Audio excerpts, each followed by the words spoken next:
Mics are on? Okay. Meeting will come to order. This is the Cache County Council meeting, Tuesday, September 28th, and we welcome you here. If you haven't signed in up here with the clerk, there's a sign-in paper, so please make sure you get your name on there so we know that you are here. And we will begin this evening with an opening from Councilman Carl Ward. Thank you, Gina. I thought it would be appropriate to just read the preamble of the Constitution, since there's a lot of fur going around on both sides of any issue. We want it's unconstitutional. It's unconstitutional, but it's good if you sit down and really read what the Constitution says. But I won't read the whole Constitution. But the preamble says, "We, the people of the United States, in order to form a more perfect union, establish justice, ensure domestic tranquility, provide for the common defense, promote the general welfare, and secure the blessings of liberty. To ourselves and our posterity, do ordain and establish this Constitution for the United States of America." And that says very succinctly what our Constitution is all about. And I'd like to now offer a prayer for in our meeting. Our Father in heaven, we come to Thee this time as we meet as a county council and give thanks for the blessings and the opportunities we have to be able to meet freely and to enjoy the freedoms that we have in this nation, especially the wonderful people and environment that we have in Cache County. We ask for Thy blessings to be upon us as we meet today, that we might be guided by Thy Spirit and do those things which will be most beneficial for our county, for the people who abide here, now and in the long term. We ask for these blessings to be with us. In the name of Jesus Christ, amen. Amen. Will you join me in reciting the Pledge of Allegiance? I pledge allegiance to the flag of the United States of America and to the republic for which it stands, one nation, under God, indivisible, with liberty and justice for all. Thank you. Thank you, Carl. It's always a good reminder to think of our Constitution. Thank you for that great reminder. Okay, so Council, we need to review and approve the agenda. Do I have a motion to approve the agenda? Move to approve. Second. Okay, it's been moved and seconded to approve the agenda. All in favor? Aye. Aye. Any opposed? I don't oppose, but I'll abstain because I've listened to you. Oh, that's for the minutes, you mean? Yeah. Okay. So that was the agenda. I'm sorry, yeah. No, that's okay. Yeah, sorry. You must have ESP. We're going to do that next. No, I'm just not paying attention. Oh, it's okay. So the agenda is approved. And next is approval of the minutes. Are there any changes to the minutes? I move approval to the minutes as written. Okay. Second. Moved and seconded to approve the minutes as written. Any further discussion? Seeing none, all in favor? Aye. Aye. Any opposed? And I'll abstain. And any okay, 2 abstentions. 3. 3 abstentions, okay. Thank you, motion carries. Okay, next we'll move to item 5, which is the report of our county executive, David Zook. David. Thank you, Madam Chair. Just a couple of quick items this evening. I just want to thank everybody who participated in our emergency drill for our Emergency Operations Center last week. That was actually part of a 4-day long training that we were able to host here in our county. We had several of our cities participate, in addition to a lot of county staff throughout the 4-day period. And we had trainers from FEMA come in and train us. So our emergency manager did a great job setting that up, and I hope everybody learned a little bit about how we can do better next time there's an emergency. We also had another event happening here in the county last week. It was not a county hosted event, but it was hosted in our county. It was the State Outdoor Recreation Summit. It was hosted at Utah State University. I think it was a great opportunity to to showcase what we have to offer when it comes outdoor recreation. I don't have this quite ready yet, but just wanted to let you know we're almost ready with the public defender, having somebody appointed to that position. So I'll be able to report more to you at our next meeting. Also at the next meeting will be the recommendation from the Council of Governments. The Council of Governments, they're in the process, all of the mayors on the Cache County Council of Governments, all of the mayors are currently scoring the proposals from all of the applicants, and we should have a recommendation for you next time for your approval. And it looks pretty good. It looks like we will be able to fund everybody who applied this year, so there's enough funding to do that. We took a tour. John Luthi and I and a couple of staff members went out to Davenport Road, went for a ride there and looked at the eastern half of Davenport Road. And as you're all aware, we've got some legal issues we're working on there, and I think it was helpful for our new county attorney to go out there. I want to thank him for taking the time to go out and take a look at it. We also had USAC. I know Madam Chair, you were there, and Carl was there for part of it. We had our USAC conference, our Utah State Association of County Councils and Commissions, but County Council first. Yeah, I put it first too, but commission is actually first. We change it. Yeah, it was a great conference, good training for us to attend. We also had a really good brag meeting last week, and maybe Carl, when he gets to his report, wants to talk about that since he serves as our chair of our Bear River Association of Governments. But we had a great meeting with not only leaders from northern Utah but southern Idaho, and talked about some shared issues such as economic development, transportation, travel and tourism. It was a really good meeting with our friends on the other side of the border. And then the last thing I wanted to mention was just to give you an update on the Suicide Awareness Concert that's happening this Thursday. It's exactly 48 hours from now is when we'll be kicking that off. And I wanted to thank the County Council for their support and stepping up and being willing to provide funding if necessary for that event. It looks like right now that we won't need that funding that you pledged.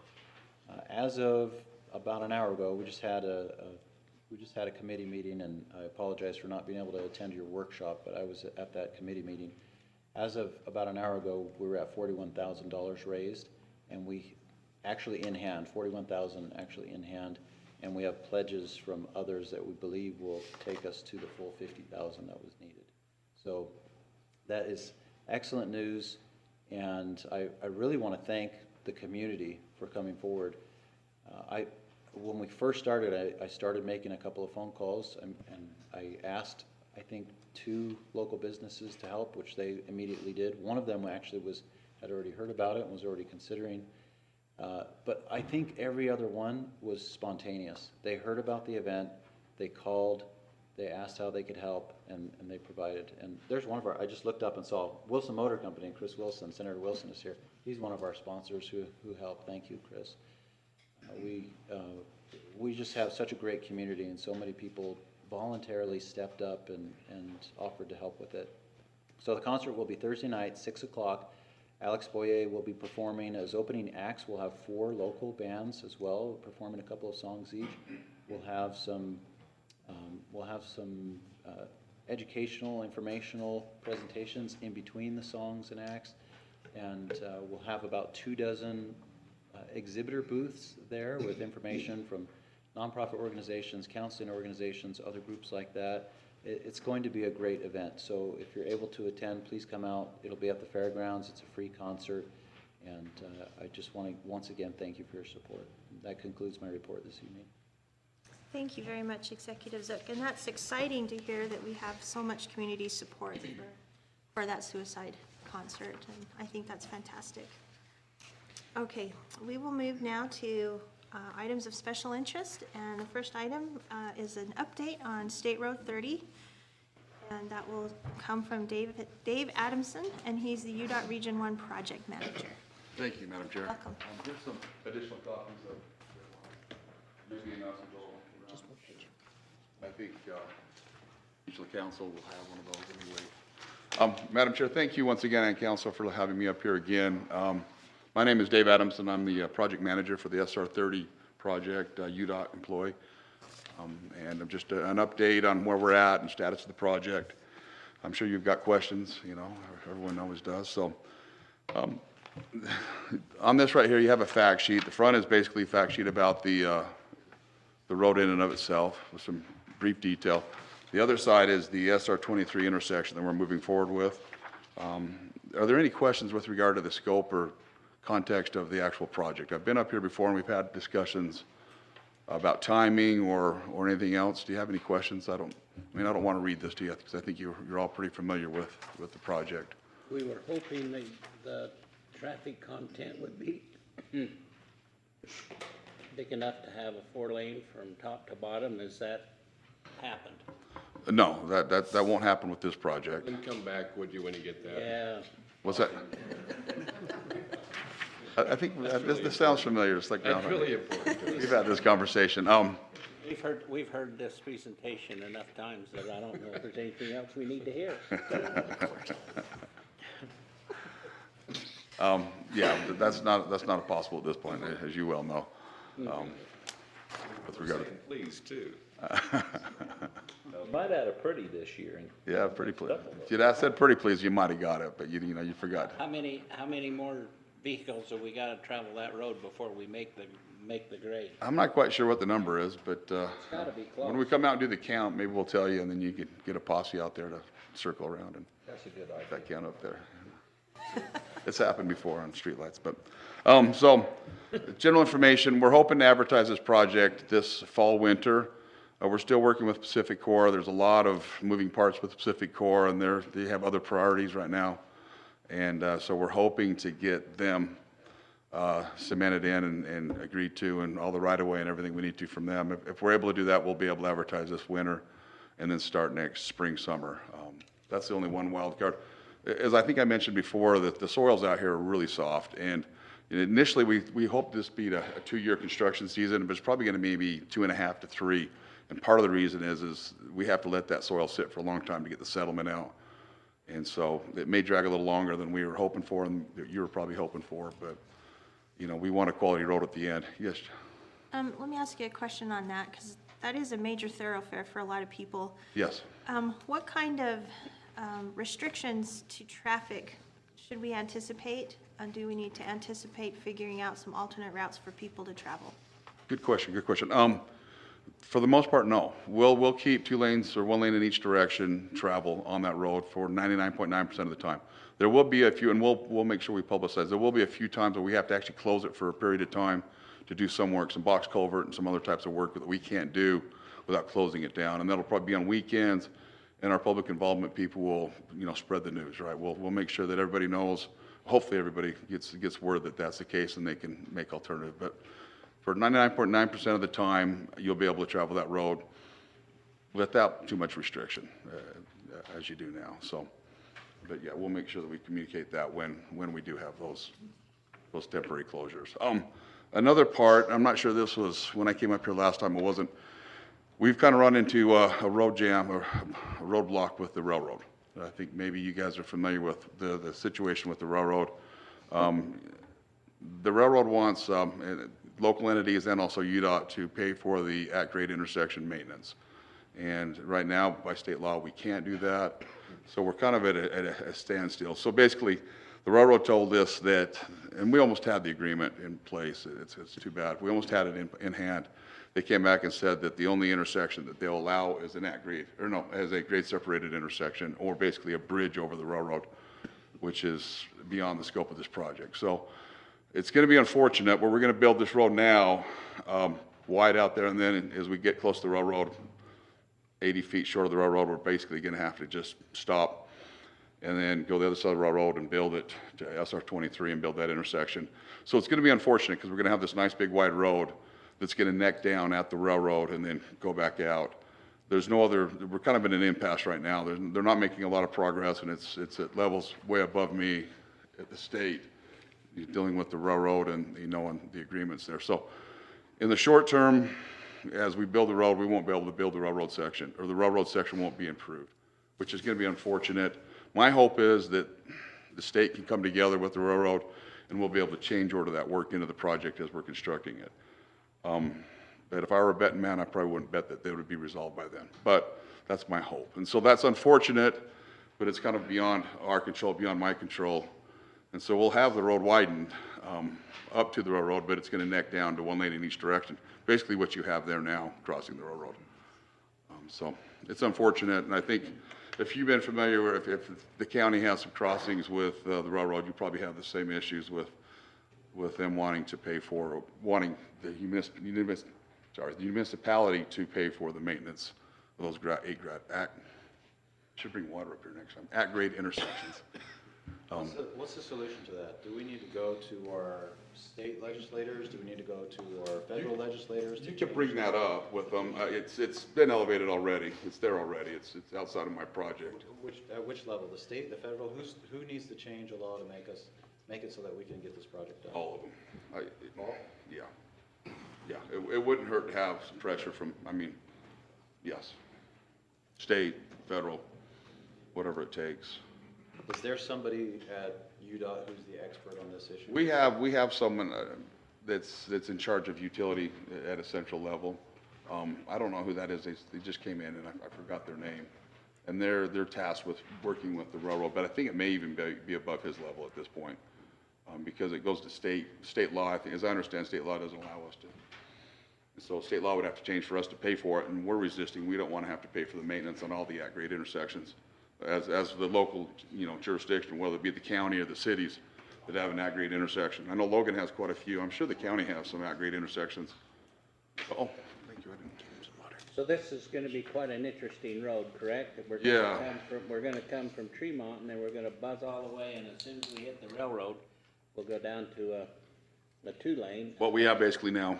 And then we're gonna speed up just about a half a mile, and then we're gonna go back down to a 2-lane until we get past the wetlands, and then we're gonna back to a 4-lane. Basically, yes. Quite a road. It actually really isn't gonna accomplish much, is it? I think it will. I think having, even in the sections where you only have 2 lanes or 1 lane in each direction, with the full shoulders and the median, I think that's going to improve safety considerably. So I understand your concern, and it's a concern that I've heard a lot of as the project manager on this project. It's beyond my ability to change the scope of what was dictated based on the environmental document. But I understand, and I do. There's a lot of people at the region that work for UDOT that live up here that were not happy with the results of. I guess that's too much inside baseball there, but. I think the environmental study was way too conservative, in my opinion. Possibly so. You can write them about any way you want. You can, just depending on how you want them to come out, so. Yeah. So, but it will be an improvement. And, and then that sections where we have 1 lane in each direction, there's not a lot of access on and off. And so, the vehicles will move through there relatively quick, and so. Well, you're completely aware, a roadman, that anytime you go from 2 lanes down to 1 lane, it backs things up pretty fast. If you have enough traffic, yeah, it will. Well, there will be a lot of traffic there. Certain times of the day, it's gonna be really interesting to see that happen. And, I'm not exactly sure the wisdom of what you're doing, but as my perspective, it's not very wise of what's taken place. Yes. You've heard me out. I won't say any more. It's all right. I fully understand. I promised you 2 years ago that we'd have enough traffic coming through there if you would just help us with the numbers a little bit. Apparently, it didn't work. Well, I fully understand your frustration with it, and, If we get some accidents out there, Dave, is that going to change things? Because what I worry about, when you take 2 lanes and go to 1, people drive crazy and they try to beat the person. And I just anticipate that we're going to have some crashes where those places are narrowing. That's potential. The one thing that will help us is the full shoulders, the full 12-foot shoulders. If that were to happen, you actually still have an unofficial lane out there, so it's not like you get run off the road. Okay. But, so. Well, then you do January and February fog along there in the morning, and that'll really be fun. Yeah. Sometimes I wonder how many deaths you gotta have of these places before the state finally takes it serious. You know, I'm out there on 8991 College Ward where they have deaths handful every year. It's been taking them 10 years to even get anywhere on that. And like I told them the last time, it looks like we got another fatality on the road. Motorcycle come along there and a car pulled out, smack them. Okay. Anyway, do your best. Okay. Any other questions with regard, I want to talk, last time I came up here, we talked about certain types of intersections at SR 23. Any other questions generally about the project or the scope? The backside has the SR 23.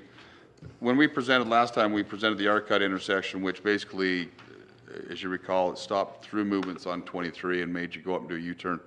We got a lot of feedback back, and from the feedback we got back and also senior leadership, we were basically made the decision not to do that.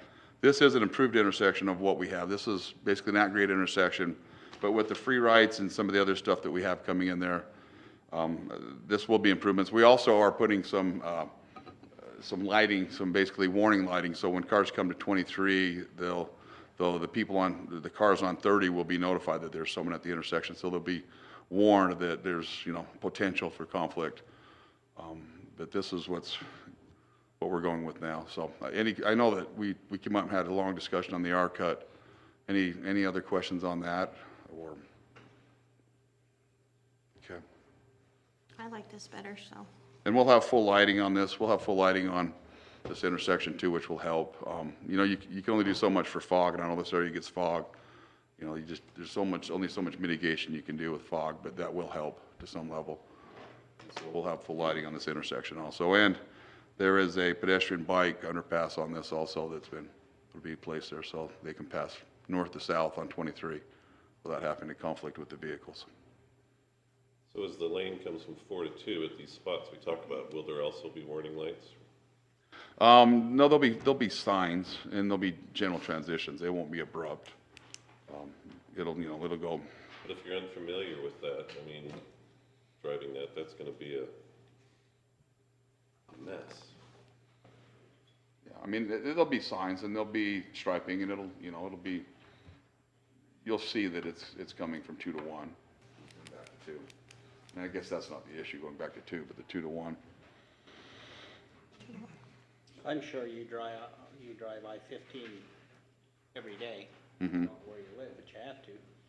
And you know as well as everyone else in this room that when there's an accident on it, you come from 4 lanes down to 2 lanes, or Yeah. 2 lanes down to 1. It'll back up 3 miles, 4 Yeah. miles, especially during the busy time of the year, or the busy time of the work rotation. Yeah. It's not going to be anything different out there, but, I question the wisdom of allowing environmental studies to override common sense. And that's probably the best way to put it. Well, the one safety, and even when you have an accident on the shoulders, people still slow down. But with those full shoulders, that'll, if there were to be an accident, you'll just pull off the side. Granted, traffic still will slow down and gawk at that, but still it allows. Right now, currently, if you had an accident on that road, you basically shut that whole road right down because there's just hardly any shoulder at all. So there will be some improved safety there and mobility. Hopefully during when there is an accident, hopefully there's not very many of those, but you're always going to have accidents on roads, right? Sure. Well, I guess we could asphalt the shoulder and just have it the shoulder and maligned it.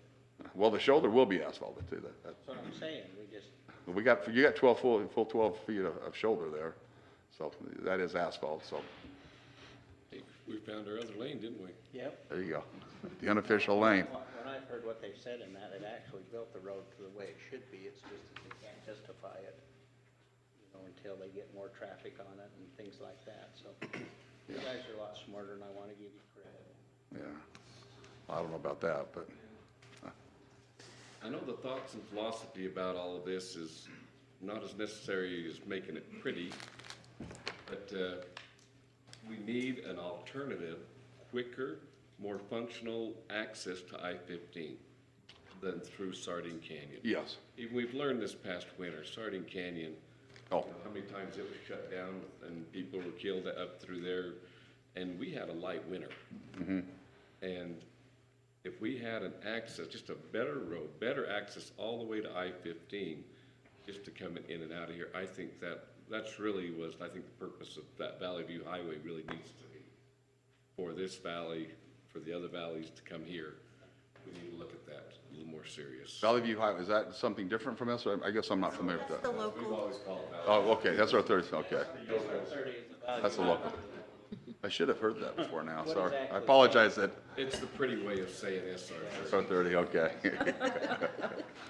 You know, I've got history with, I went to school up here a long time ago, up Utah State, and my wife, newly married, and she was a mother, you know, I guess I'm saying too much personal here, but she had to come down and see her mother every week, because she was a mama's daughter, right? I mean, and I remember her during some pretty good snowstorms still going south to see her mother when she went down. But I remember she'd have to go over 30 a couple times when Sardine was closed down. So I'm familiar with Sardine Canyon. Luckily, Sardine, with the barrier we put in there, I think that's made that a lot safer. But there's only so much you can do when you have a high mountain pass with winds and a lot of snow. You know, that's just, you know, you're going to have situations there you just can't engineer around. So. Any other questions? Dave, thank you. Thank you very much. You've Appreciate it. And given us- if you have any other questions, please feel free to contact us or if we have more discussion. So thank you very much. Very much. Okay, it's 5:30 PM and we have a public hearing set for 5:30, so we're gonna skip over those other agenda items temporarily and we'll come back to them. But we need to move to our public hearing on Ordinance 2021-21, amendments to Title 17 to allow a winery. This is an ordinance amending the county land use code as required by the adoption of Ordinance 2021-5, creating a new use type for agricultural-related alcohol products and sales. Chris, can you give us a slight, short presentation on that before we open it up for comments? Yes. Thank you. I can give a quick, short presentation. I probably have a longer one. Do you want the longer one later for questions? Yeah. Okay. Quick update on this land use update, Title 17. Back in April, the council adopted Ordinance 2021-05, which allowed alcohol production in the county with the stipulation that there is a land use piece that was adopted that could accommodate that use and that there was a fee structure put in place. Now, I didn't deal with the fee structure, but I did work with the Planning Commission on the land use piece. So we took some questions that the council kind of used as guidelines for the commission to say, here's what we're thinking, please address these specific questions.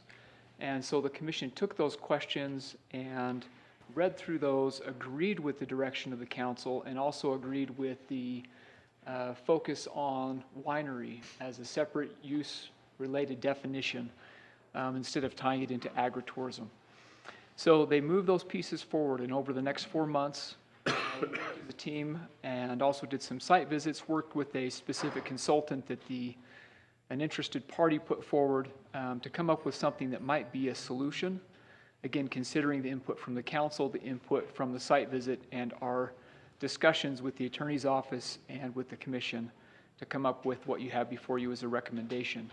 So there are 3 sections of code, well, 2 sections really, but 3 portions that would be amended. One is the specific amendment that would add winery as a use-related definition with the specifics there. The second piece is adding winery to the 1709 use-related definition, or sorry, schedule of zoning uses chart, which would identify where that use could occur, which zones it could occur in. And the third piece was a minor amendment to the agritourism definition, to clarify the distinction between this use, small-scale slaughter facility, and the agritourism definition. Those were the primary changes that were instituted there.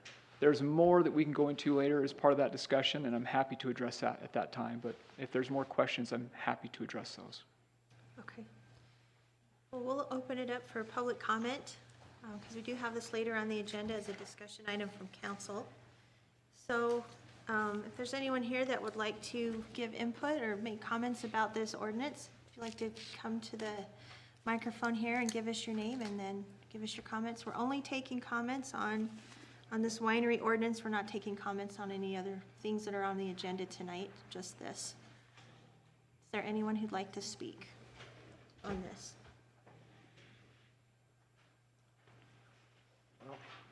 Oh, there's a couple.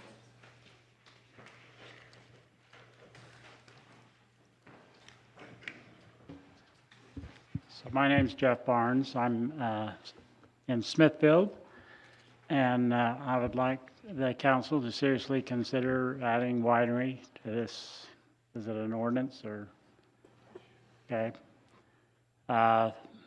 This land in question, the Mickles land, is in our annexation boundary between Smithfield and Hyde Park. So eventually down the road, this land will probably, more than likely, be annexed into the city of Smithfield. And, you know, open space, green space, agriculture, the more our towns are developed and more houses go up, we would like to see some agricultural land maintained, and this is one way it can be. And Smithfield City, I think, would look positive towards a winery and the growing of grapes. I don't know if this is part of your ordinance, but allowing a winery to buy grapes outside of the valley is a definite positive plus for this owning and operating a winery, but because you never know weather-wise what'll happen to your grapes that you're growing. So that's all I've got to say. Thank you. Thanks, Mayor. I believe the ordinance is 51% has to be grown in the valley. Am I remembering correctly? Hello, my name is Shalali Hugo. I live in Logan. I support having the possibility of wineries in the valley. It adds diversification of agriculture, brings tourism and jobs to our valley, which is good for our economy. And we need to live in the present and look towards the future in all of those ways instead of living in the past. So I support having a winery in the valley. Thank you. Thank you.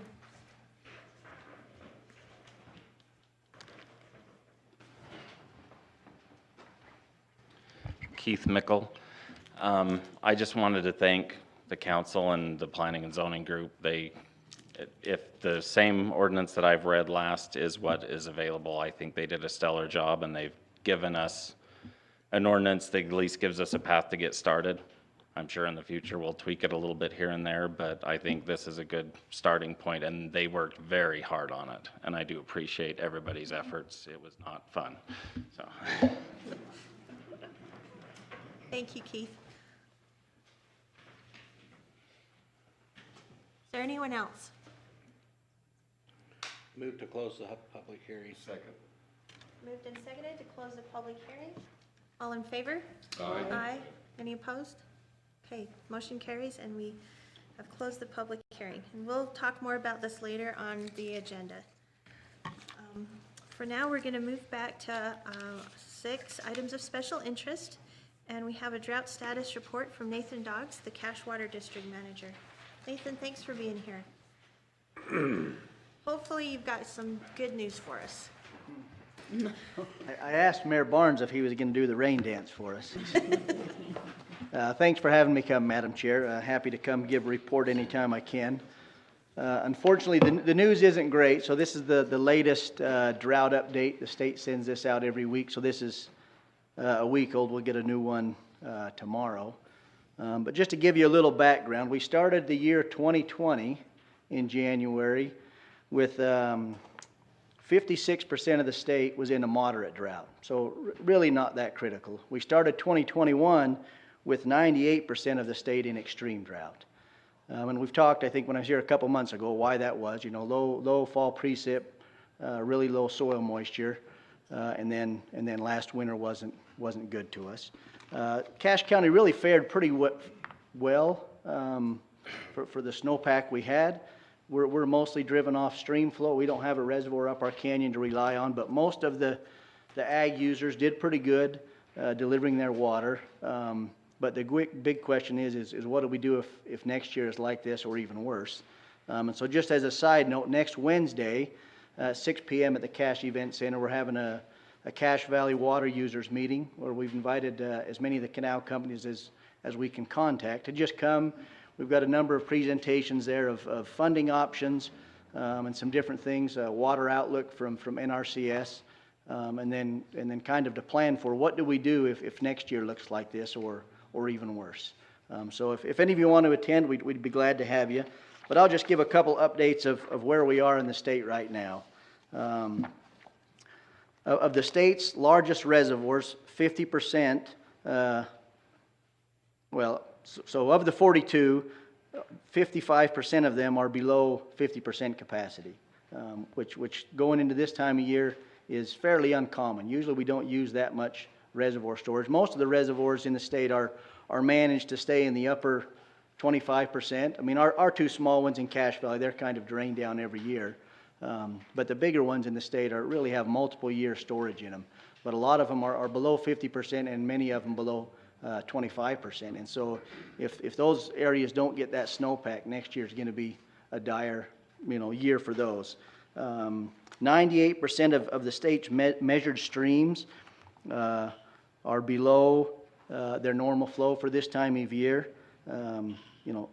12 reservoirs have ramp closures. We have one here in Cache Valley. Hiram Reservoir's been closed for a number of weeks because of low water.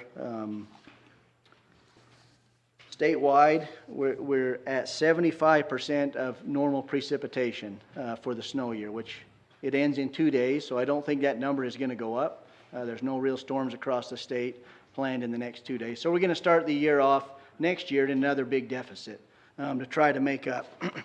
And to kind of make it worse, it's been a really warm fall, so we're losing more water through evaporation. A lot of guys are still irrigating their pastures. Most of the hay crops and stuff are done, but they're still irrigating, so we're still using water.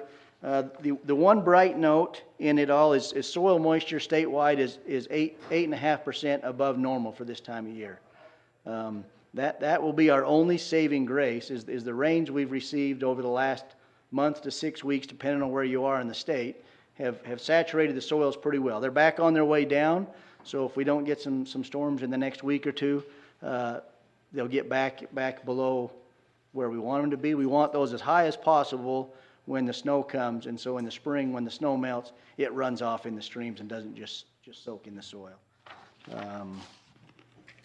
And there are 12 streams in the state right now that are at their record low they've ever been. And one of those is our biggest stream that comes out of our mountains close here in the Logan River. So it's at the lowest it's ever been recorded this time. We met, this summer, the water users had to decide how to split that up. If we don't get a good snowpack, our streams next year, there's a chance they could go dry higher than they did this year. I mean, all of them went dry at one point somewhere at a diversion in the valley, but we don't really have a backup, and so that's why I asked the mayor to do his rain dance, because if we don't get a good snowpack next year, for us is going to be a pretty tough year to get through. And it will be for the whole state. And then, just as a side note, there's still a couple people that their wells are continuing to go dry, wells that have never quit flowing. I got another call about 10 days ago of another one. And so the groundwater is still dropping as well. I'm hoping in the next week or two, as the bigger irrigation pumps now have started to shut off and the cities are using less, those come back. But if not, I think that the state will see a number of new well applications to either deepen a well or drill new wells to accommodate those. Right now, most of them are running a hose from their neighbor, some of them hundreds of feet to try to get water in hopes that those wells come back. Because most of them are older wells and they're pretty hard to retrofit with a pump. So that's a quick overview. The only bright spot is our soil moisture is good. But the outlook, the next 30-day outlook doesn't look good for storms, and so we need a big shift in the weather pattern to change for next year. We could be starting the year off in worse shape than we did this year. So That's my report. I'm glad to answer any questions if anybody has any. Nathan, what are we at percent of normal? That's kind of one of the things that we are used to talking about here. What is the Bear River drainage as far as percent of normal right now? For the water year, percent of normal? Yeah. Well, we're pretty close to the statewide average, the 70 to 75%. It's pretty close. Southern Utah, actually, with all the rain they got from Cedar City south, some of their reservoirs went from, 15, 20%. Now they're up in the 70, 80%. So all that moisture as a whole makes the state look a little better than we probably really are with that 75%. So we're, I think Hiram Reservoir's at about 15%, Porcupine's about 10%, Newton Reservoir's pretty well just run through. I can remember last fall, because I was trying to plant some fall wheat, and there was absolutely no moisture from August on down through until about November, and never was able to plant. Well, this year it's totally different. We've had a lot of moisture. Yeah, and that's what's helped that soil moisture number come up really good, because that saturated, the top 5 feet essentially is kind of where they measure that with their sensors up in the canyon. And the mountains received more water than we did here in the valley, and so that's really what helped us. So it set us up for a great year if the snow will now come on top of that. But if the snow doesn't come, that soil moisture will be on, because all the evergreen trees, they can continue to evaporate water all winter long, and so they'll just suck that out if we don't get more on top of it. The perfect picture to look at is to just go drive Sardine right now and see how beautiful the fall colors are with all that moisture that came in the fall. It put some moisture into those leaves, and they're just becoming very beautiful right now. I came through Sunday, and it's beautiful. Yeah, the upper mountains, I've been up on a few hikes the last few weeks, and it's the grass is green, things look good. So we've set ourselves up. Luckily, Mother Nature's helping us out. We just need 6 more months of it. We're gonna have a really good snow year, Nathan, to make life good. I hope it's about 150% of normal. We don't want to go too high, because I don't wanna. then we'll be talking about floods next spring and how we deal with that. But 150% year would be great. I don't want to for be us. greedy. If we can just get 100% of normal, we'll be fine. Nathan, is there something we should be doing? Helping us get funding for reservoirs. I mean, really, long term, with climate change, one way or another, reservoir storage is your only backup plan long term. I mean, we need to change development standards. We need to look at things differently. We don't need grass everywhere we have it. We need less grass in lawns and stuff. But if you don't have water to store and manage, it doesn't matter what you've done development-wise to change how we're using water in the valleys. Where we rely on groundwater and springs for our water supply, we've got to make some major changes down the road. Is there an opportunity to do more cloud seeding in this winter? We're looking at that. So we're working with the state. There isn't so much here, but upper Bear River watershed in Wyoming, there potentially is. And so we're looking at how we can expand that up there. And so we're working with the state and the contractor that does that for us to look at that option of doing that up there. Has the county ever participated in that program? They did that program. Well, originally it was the soil conservation districts, and then it went to the county for a few decades probably. And then just recently it transferred to the water district where we got up and running. So yeah, the county has participated in it, and you still do, I guess. I mean, the taxpayers of the valley still pay for a portion of that, so you're still participating. But you have to have a storm to make. Yeah, you need the good storms to make it work. I think the last 2 winters we haven't spent what we contracted up to, because there wasn't enough storms to run the generators that many hours. And so yeah, you need the right weather conditions to make that happen for sure. Nathan, we really do need to look other places than to Jeff Barnes' rain dance. I've seen him dance in order of the arrow, and we need to look other places. That's why I thought he'd do so good. No, he is good. So one thing, I took out the park strip, side yard and everything a year ago, and I think I looked down at one of the water districts in Salt Lake that had plans to do that. Is there something we can do up here to maybe encourage that? So a couple of districts have started that Flip the Strip program, they call it. it's really expensive, and our budget is super small. So unless you want me to raise taxes, Nope. then we're not going to have programs like that in the near future. I think down the road, we'll have a better conservation program and do a lot more like some of those bigger districts do, but right now, we're just not to the capacity to do it. The state is looking at funding that statewide because of this year. The governor is very conservation-minded after this year, and so I think we may get some funding for that coming from the state level, and then we would sponsor those type of programs. But really, long-term, we're way better off money spent working with cities and the county on development standards of not requiring grass in certain areas, reducing the green space requirements, and actually incentivizing reducing those areas. You know, there's I don't know how many thousands or hundreds of acres, probably at least, maybe thousands of what the state now is, you'll hear the governor say it, non-essential grass. That takes a lot of water. And we kind of struggle here because each city has its own water system. And some of them have a really great supply, and so even on a year like this, they didn't need to push the message of conservation because, you know, they weren't limited. But cities that did push it, so Salt Lake County, there's a Salt Lake Metro Water District. They really pushed their message, and they saved 1.8 billion gallons of water this year over last year. And this was a hotter, drier year.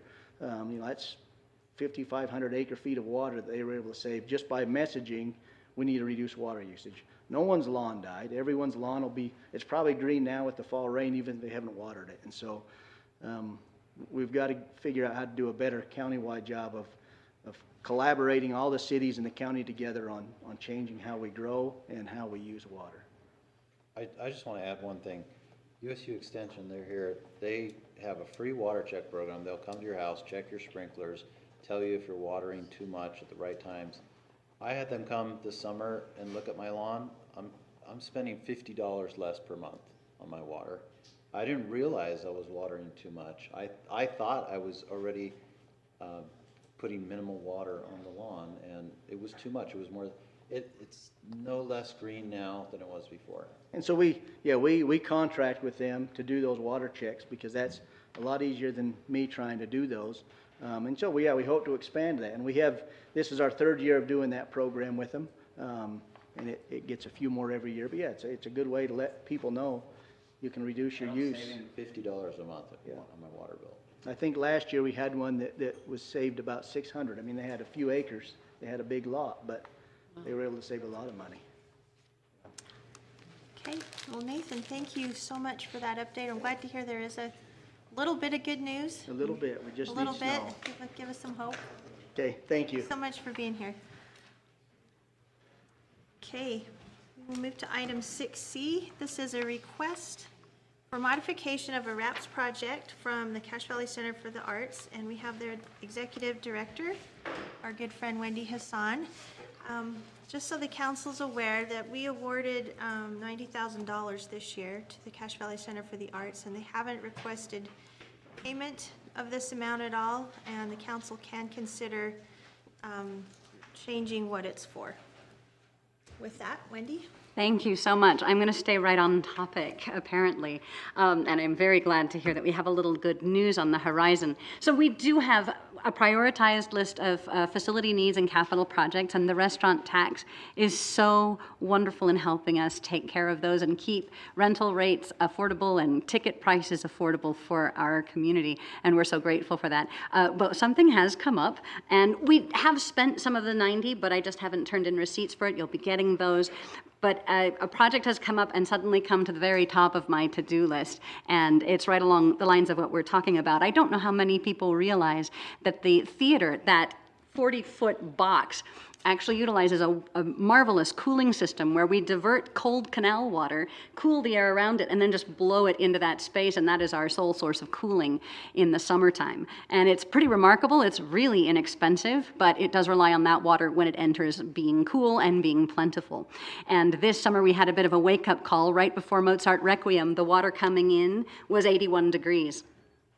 That's not going to help me cool my box at all. So we had some real initiatives, opening doors at night, keeping it open all night, trying to blow stuff around, putting ice at the intake to try to help that. That ended up being a controls issue, not the coolness of the water, but we are going to lose the access we have to that water where it is because of development to the south.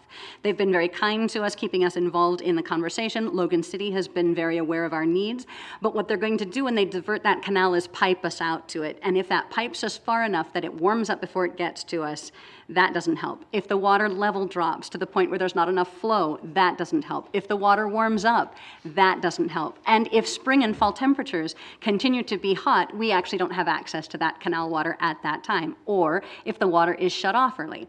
Now, when this system was implemented in 1993, they knew that there might be interruption to that source, so we do have a workaround. The workaround is culinary water. And where our canal water use is non-consumptive, and that's still good for watering crops, if we pull culinary over, it's no longer useful for that, terribly expensive, and not a very environmentally friendly solution.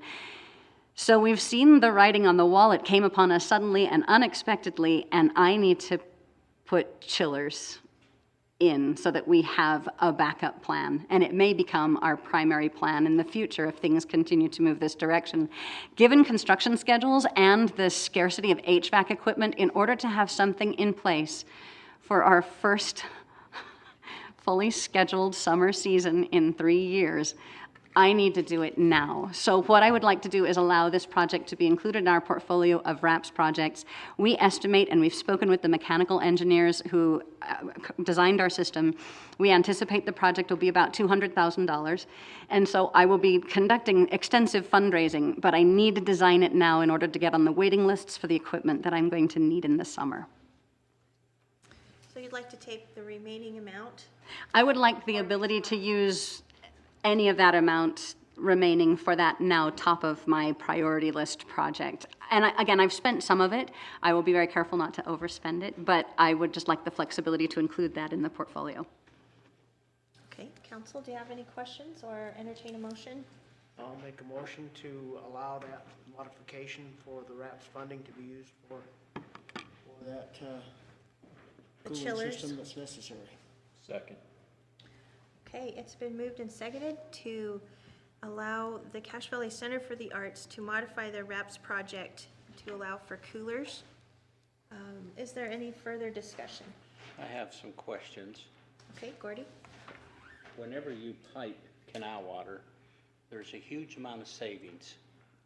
If you don't really understand that, when they pipe the canal, you know, above Logan all the way down that goes to North Logan, it was almost a 50% savings. 100%. So when you start to say that the water's going to go away, I'm to tell you that the water will be cooler and there'll be more of it. And so I'm really not sure if the information you're being told is correct. Okay. But, you know, I'm pretty sure that the water will still be there, and it'll even be cooler because it won't be exposed to the sun if it goes into pipes. And you can poke a hole in a pipe and get water back. So I'm wondering if we're panicking before we really need to. But I don't have any understanding of what you're saying and why they're saying and telling you this. But whenever you start to pipe canals and you start taking the water and putting it in a pipe underground, it'll actually be cooler and there'll be more of it. And that kind of doesn't add up to what you're telling us, but until we're able to get somebody that really knows what they're talking about to really look into that, I think we're really jumping to places that we don't quite understand yet. Well, let me provide a couple quick clarifications. So there's two issues. The canal that's being diverted is not at this point, I believe, planned to be pressurized and covered. It's going to remain an open canal, but the cost of piping to where it's going is looking to be so prohibitive that they were going to include keeping us whole in the price in the project. What I'm going to ask is that if it's actually going to be that expensive to divert that far, maybe we could use some of that to give us this backup plan, because we still have the problem of fall and spring being so hot, and of our only backup being that culinary.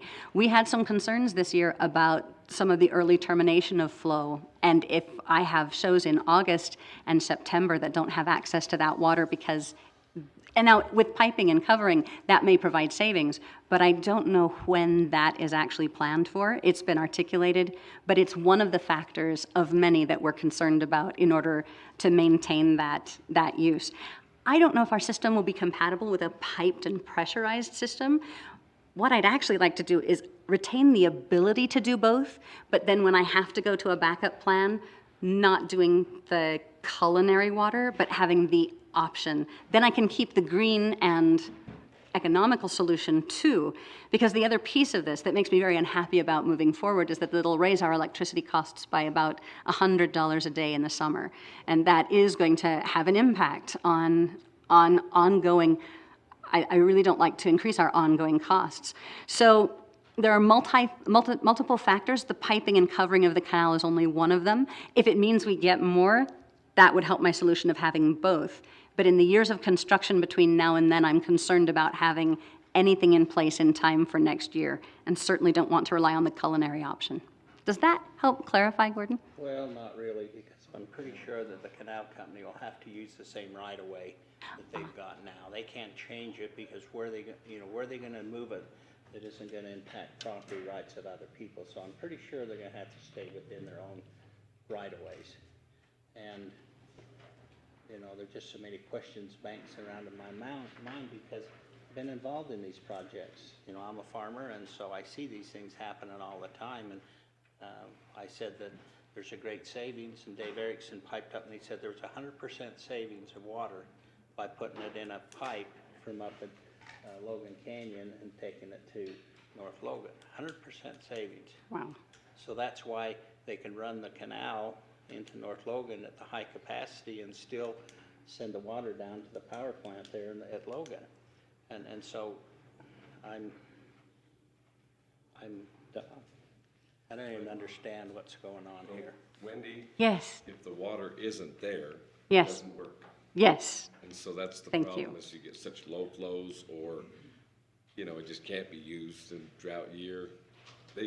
You have no alternative.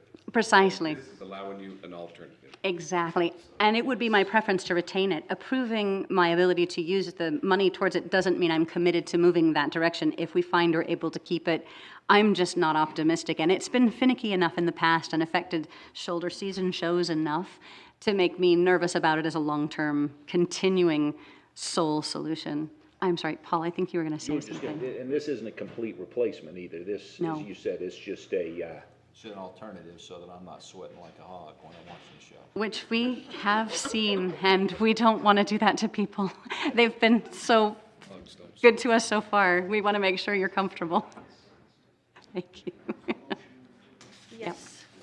So we have a motion, and it's been seconded. See if these guys are listening. You guys ready to vote on the motion? What was that? Are you ready to vote on the motion? Okay. All right, so all in favor of the motion to allow them to modify their project use toward the chillers, say aye. Aye. Any opposed? I abstain.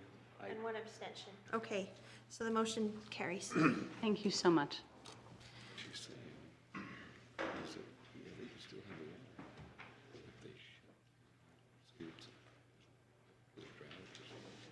Okay, we will move now to item number 7, the 2021 Cache County Fair and Rodeo Report.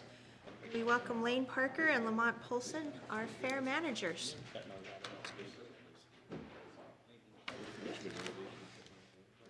When it hits Logan, it's at full volume, right? It's not been dispersed. Not halfway through, there's dispersal. Questions will all be gone. The questions will be gone. Well, how are y'all doing? I've learned something tonight, Madam Chair. I'll do that instead of calling you Gina. So, anyhow, I'm a little country, but I appreciate being here tonight and the invite, and hopefully a few things on the report I get out. Number one is I just want to express my appreciation to the council, the executive, the support that we have received there. Working with Lane, it's over the fair. My role is the rodeo. We had an excellent rodeo again. Last year we went against the odds of the world and pulled it off.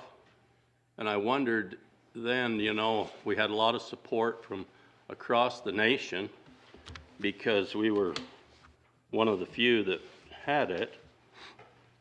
And then I wondered if we'd fall back, you know, and it proved out that they did respect that and come. Just a few numbers. You know, I went to the executive and we added the women's breakaway roping, and that was a good move. I think the people really liked it. The contestants were very respectable and thankful. And to give you an idea, I think we had 124 breakaway ropers here, and all the number ones. And so it was interesting because with that amount, and along with all the other events, if I can explain this so you understand it, and Lane, you correct me, or Scott's here, I appreciate him being here with us, because some of the terms we use are not understandable. So when I talk about slack, that is the amount of contestants that we have that we can't fit in to our rodeo. And that's in the timed events normally because we limit our rough stock. Rough stock is your saddle bronc, your barebacks, and your bulls. So we keep those in the event. So this year, our slack was 3 times what it normally is. So we spent 6 hours Thursday morning doing rodeo. So Thursday had 9 hours of rodeo, which is, you know, like 2 more full days. Our extreme broncs on Wednesday night is improving, and the people are, we're creatures of habit, and this new day, they just have the Thursday, Friday, Saturday, and so after you hear a lot about, I wish I'd have known, I'd have been there, because we also implemented the women's barrel racing and the breakaway roping into that extreme broncs. So that helped us to accommodate those. I was going to bring, I can't remember, but we probably had well into 500 contestants here over the 4 days. So with that, our events sold out Wednesday, Thursday, Friday, Saturday. The one challenge which we are going to address. So because of that, there was some things that we're accustomed to having happen, like the vouchers for sponsors. Well, when the tickets are all gone, there's none for a voucher to fill. So we've got to just be a little better at that and then have them get those a little quicker, and we're going to work on that. Couple things I want to also, Thursday night, I appreciate it when our county executive brought up the Thursday night. All of us have connections with the suicide awareness and what's happened with this coming up.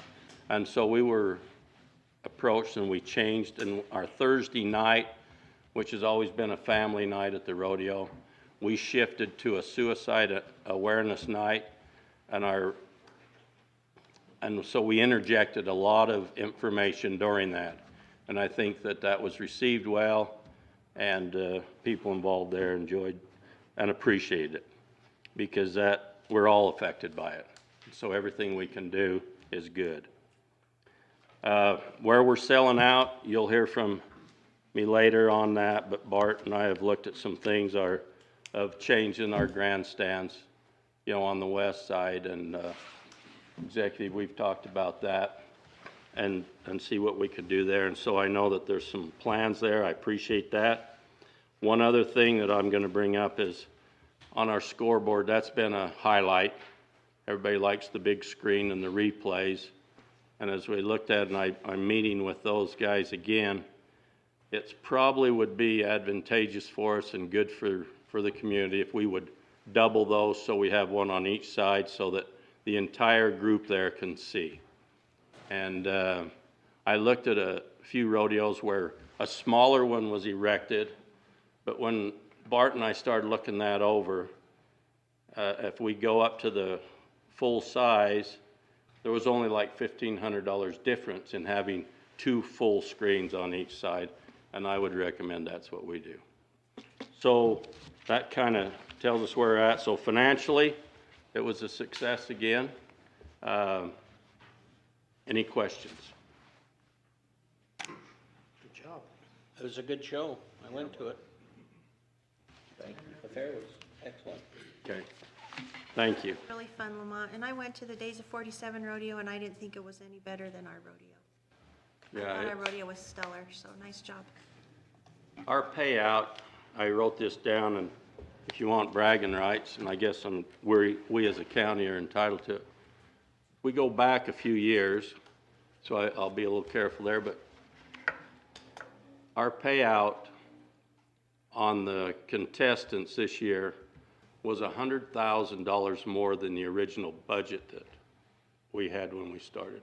We paid out over $176,000 to the contestants, which includes our added money from the county and their entry fees.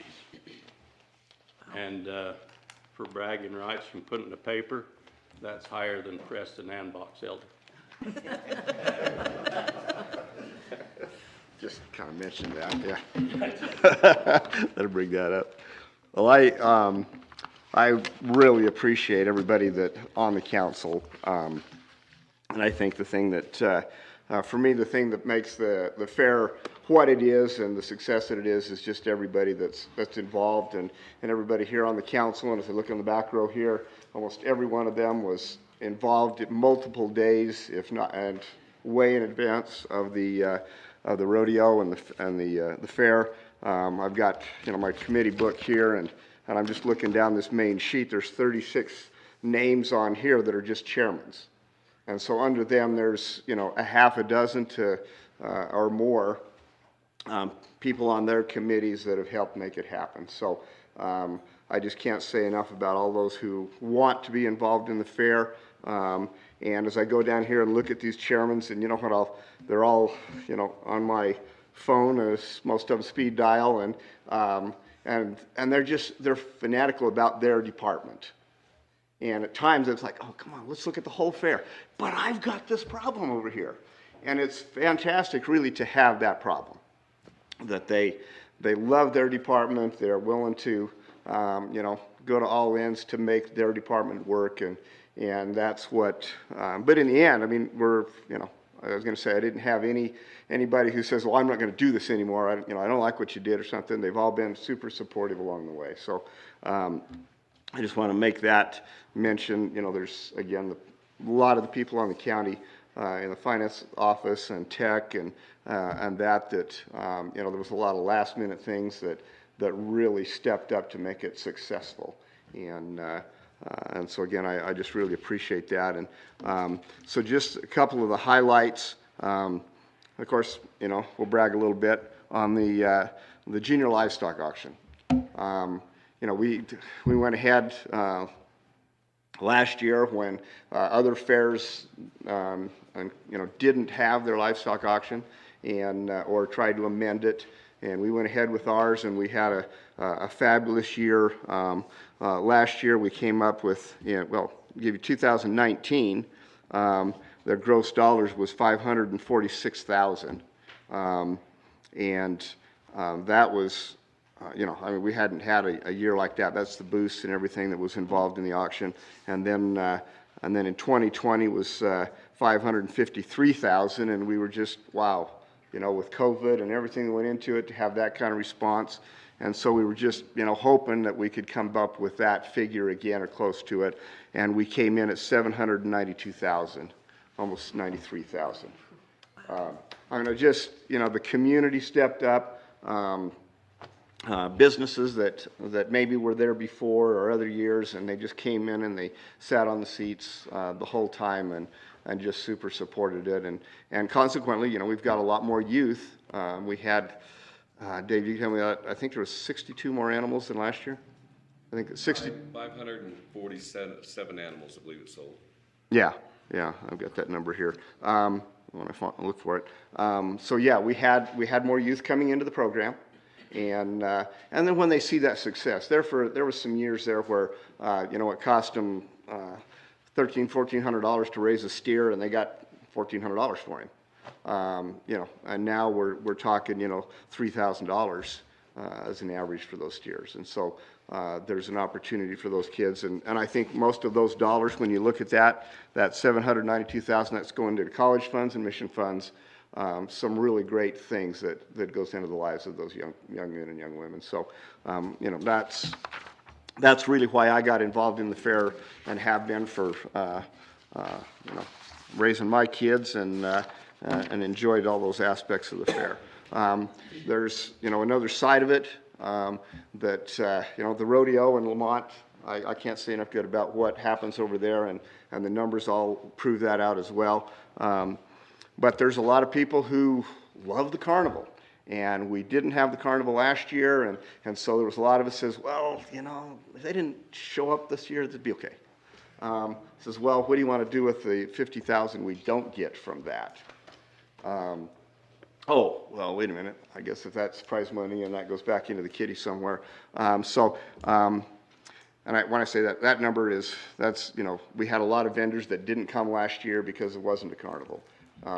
And we didn't have the big entertainment, and so it was way different. Anyway, in 2019, the carnival, our check at the end that we draw from the carnival itself was $41,000, and this year it was $52,000. So yeah, the carnival was better. They had more online sales. We're going to develop that a lot better. Now that they can sell tickets online. We were kind of late in getting that information from them because we were only the second carnival they did for the year that actually sold tickets online. So they were still experimenting when they got to us. But we have a really good relationship with with Brown's Amusement. They are one of the premier, certainly in the western states, they are the premier carnivals. So we'll work with them again, but we did come up on the end of our 5-year contract. So, and I got Sherry and Danny on my speed dial, so we talk quite regularly, but we'll be coming with some kind of a contract, amending things because now we do so much online, and Dave will be getting with you, you know, how we decide that, what that really looks like. And Bart wants to be part of that as far as their parking and how we give them space and things like that is all part of the deal. But that was, again, another great success, and that, you know, there's a lot of the valley, especially close to the center of town, that's the fair to them is going to the carnival. So something we don't want to lose.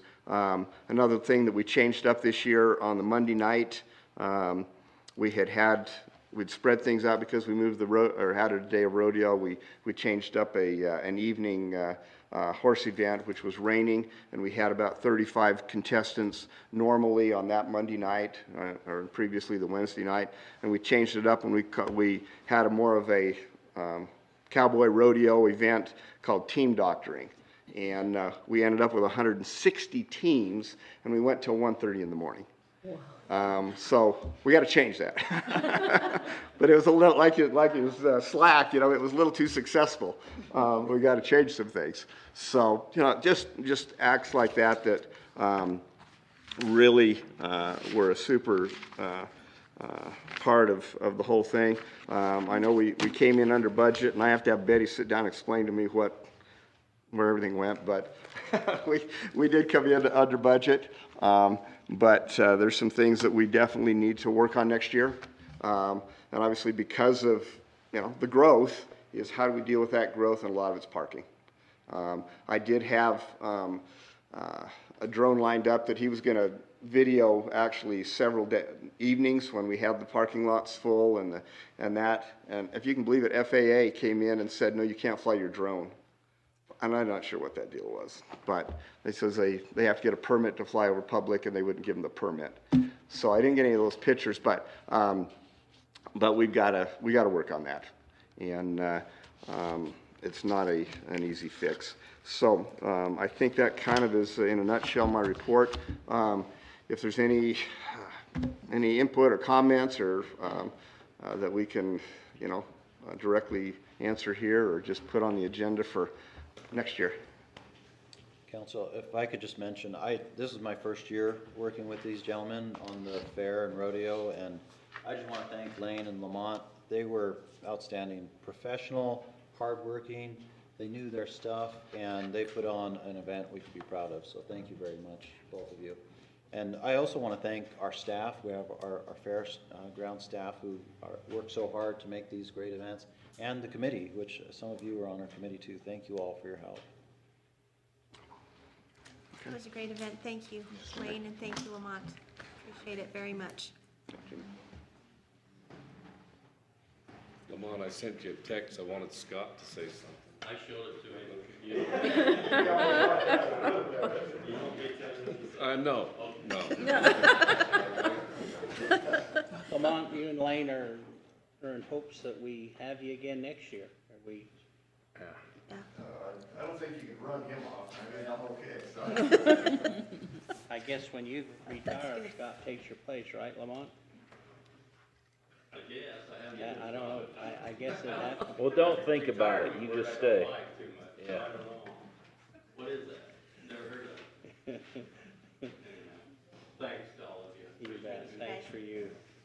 Okay, we'll move to item 7B. JD Gunnell, USU Extension Agent, and he's going to tell us a report of USU Extension. Thanks, JD, for being here.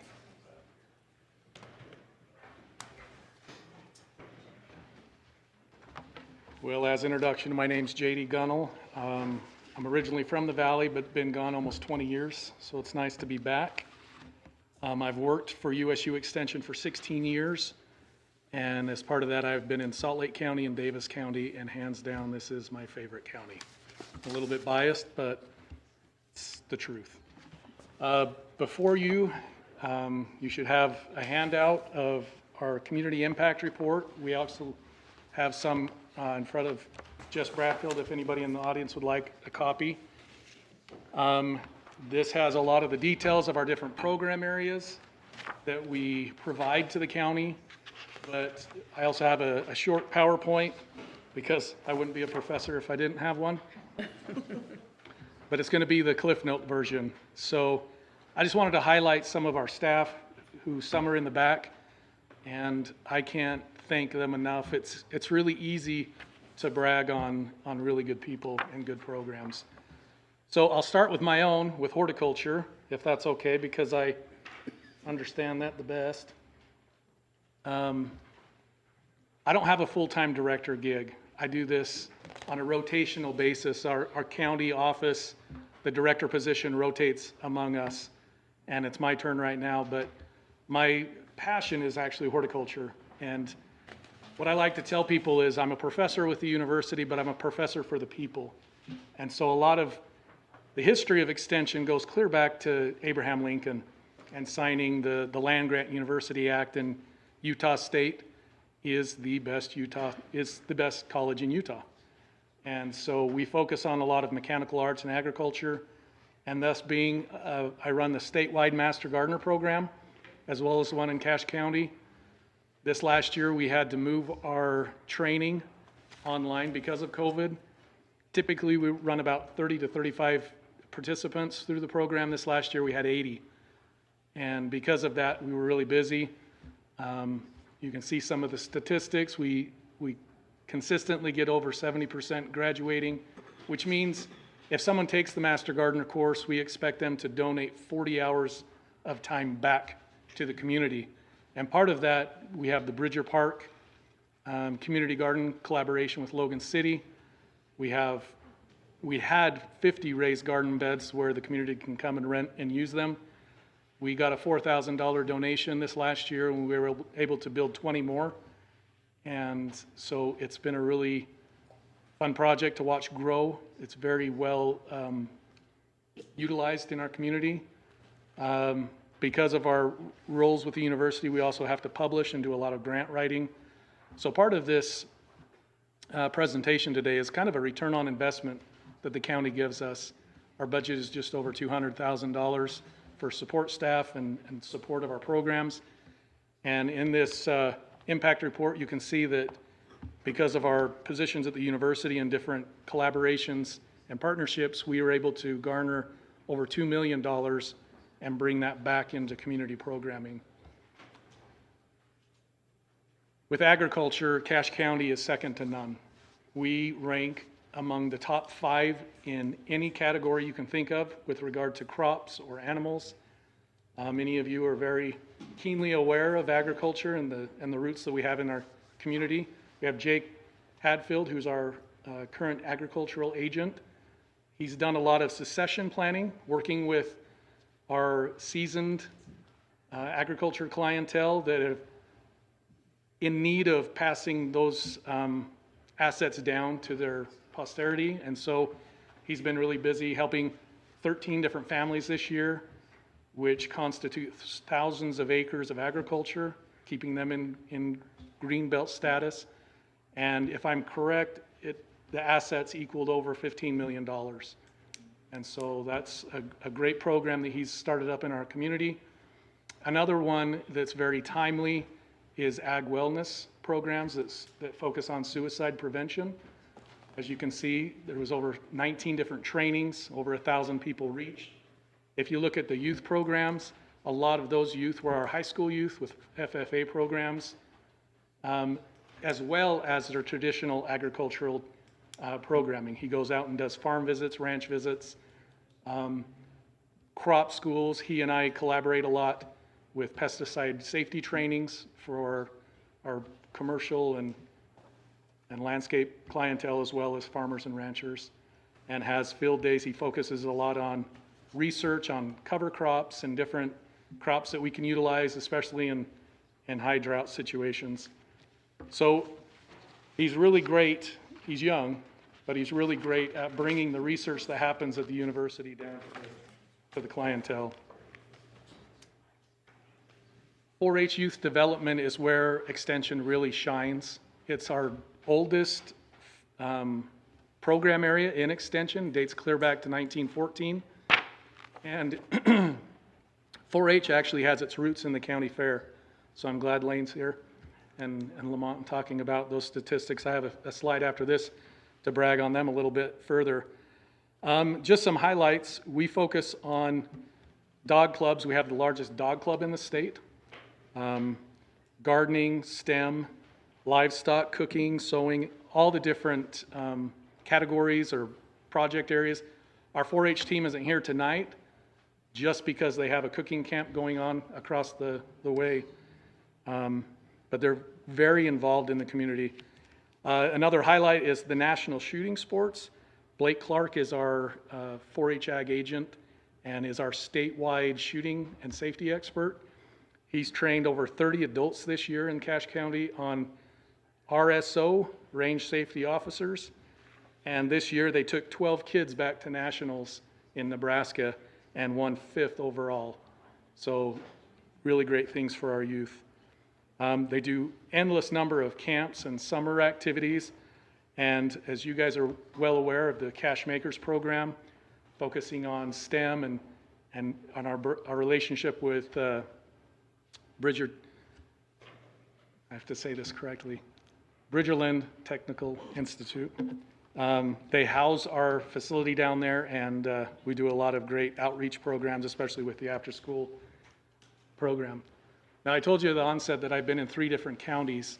The 2 counties I was in before, Salt Lake and Davis County, have opted away from the county fair.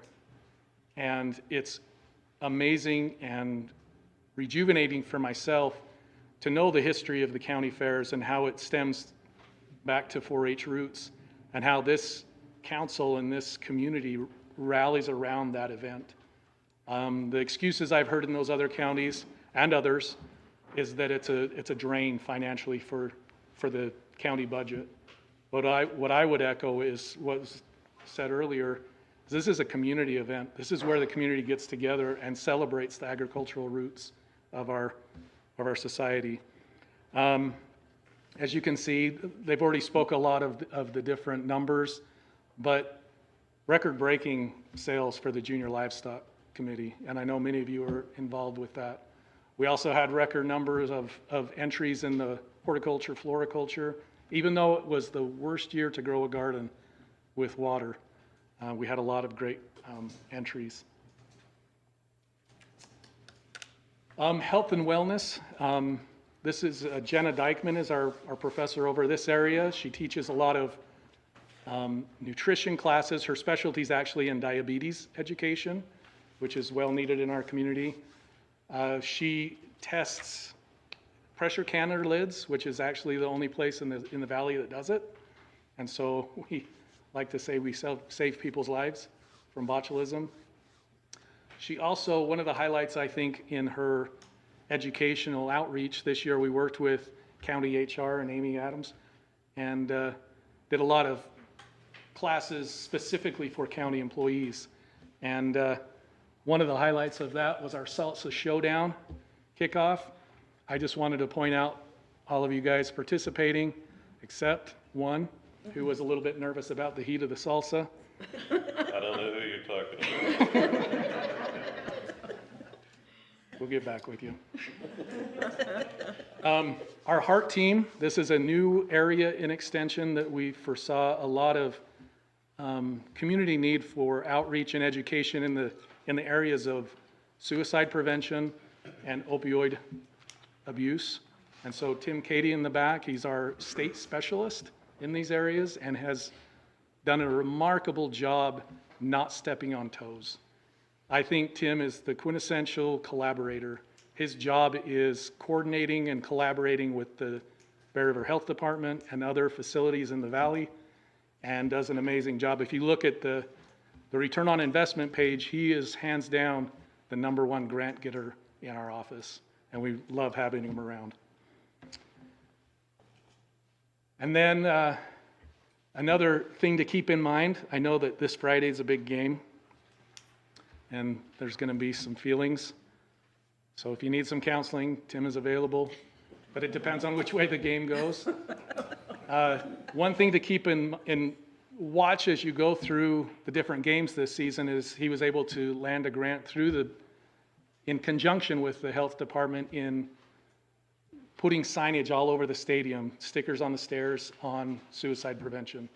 And so as you go to the Aggie games, keep an eye out for that in the future. And then with Utah State being the land grant school, we have a mission to serve all people indiscriminately. And so with that, Logan City has a high population of Hispanic and Latinx community, over 15%. And so we have a Latino expert in programming, and they're very busy in translating a lot of the materials that we have available to the community and reaching out. I believe the Farmers Feeding Utah reached a lot of those clientele, and we had over 6 this year statewide. And so I don't want to belabor too much. I just wanted to say thank you for your continued support. We love being in the community and part of the community, and we really do appreciate, I know many of you come to our programs, and we appreciate it. So with that, I would be happy to answer any questions. The hard ones, we'll ask the back row. If we had a junior livestock thing, why don't we have a steak testing thing rather than salsa?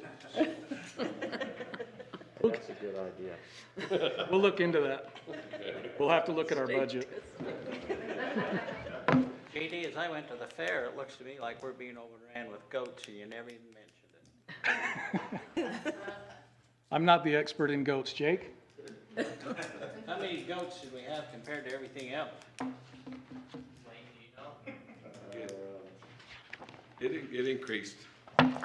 Increased about 60 head, didn't it, this year? We had 89 goats. Yeah, we went up to almost 60 head. That's a huge amount of goats. Pretty soon we'll have to When I call was it a the goat boy, there bowl, wasn't not even the a junior goat at the livestock fair. town. Well, I have about 20 years left in my career, and my goal is to get alpacas in the fair, so.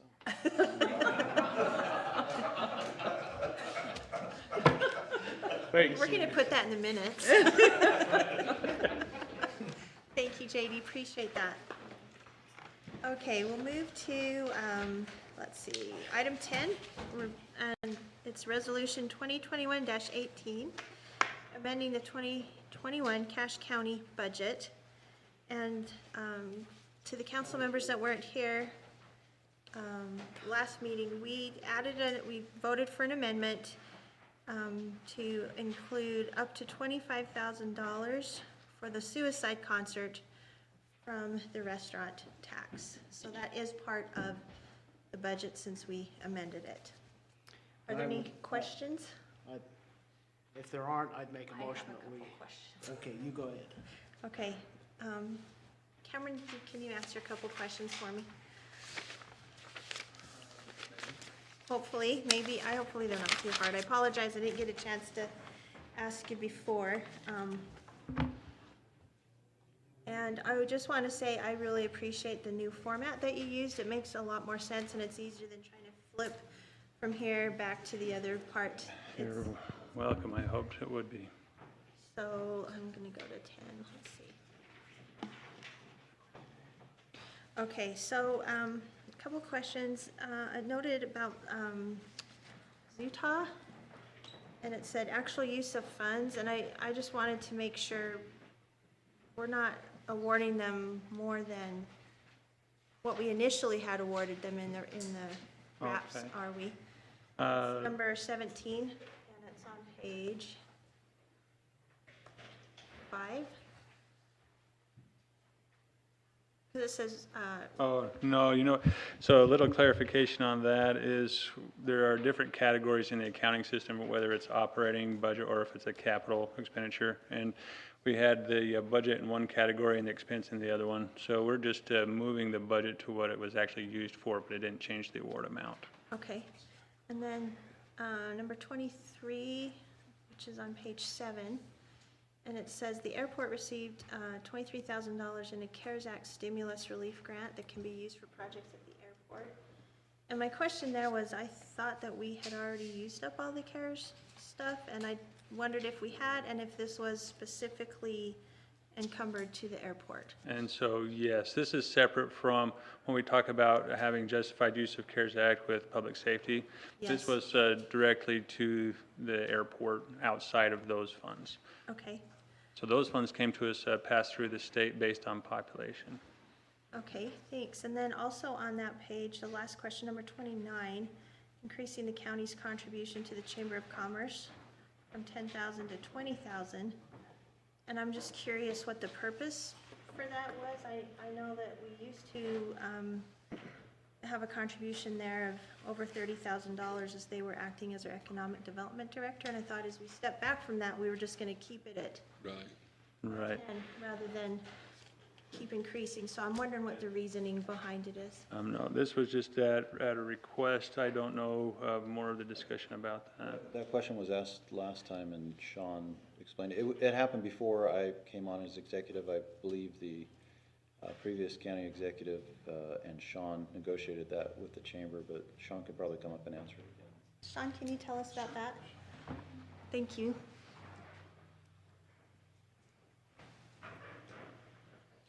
Madam Chair, for the benefit of the record, Sean Milne, your Economic Development Director. So I was informed, much like Executive Zook has just alluded to, that this was a negotiated element for providing certain COVID recovery services to small businesses that were the most impacted. Some of the personal care providers, if you remember back to the early days of the pandemic, were shuttered due to state issued parameters, and that this was kind of thought of as a fees for service by the Chamber of Commerce, and it was a one-time element. So in this year only, in subsequent conversations I've had with previous executive butters, he said that it was extended as a one-year offer, not to be perpetuating beyond 21. Okay. I remember us talking about Any other? Okay, thank you very much, Sean. Appreciate that. Okay, that's all the questions I had. Were there any other questions? I'll make a motion then that we approve Resolution 2021-18, amending the 2021 Cache County budget. Is there a second? Second. Okay, it's been moved and seconded to approve Resolution 2021-18, amending the 2021 Cache County budget. Any further discussion? Seeing none, we'll proceed to vote. All in favor? Aye. Aye. Any opposed? Any abstention? Okay, motion carries unanimously. Okay. Madam Chair, did you want number 8 to go behind number 10? I'm sorry, I'm not sure I'm following you. Did I miss Board of Equalization? My agenda doesn't, am I looking at the wrong? My agenda doesn't have anything under Board of Equalization. Yeah, we have those under initial proposals for consideration of action, the property tax relief request, item 11D. That, okay. So that does need to be Board of Equalization. Okay, we were not sure about that. Okay, we'll make sure we move into that. Thank you for calling that to our attention. We thought it didn't have to be that, so that was our mistake. Actually, Madam Chair, I think you're correct. And I will double check. We don't have to be the Board of Equalization? Okay. If there's any way. Okay, we're good on that? Okay. Thank you, though, for bringing that up to make sure we don't miss it. Appreciate that. Okay, so now we're on item 10B. Sean, you should have just stayed up here. Review of County Economic Development Advisory Board recommendations and approval of grant submission. And we have Sean Milne back to speak with us. Again, for the benefit of the audio record, Madam Chair and Council, I'm Sean Milne, your Economic Development Director. I have a handout here real quick for everyone, so that you can kind of follow along with some additional context here, should any questions arise.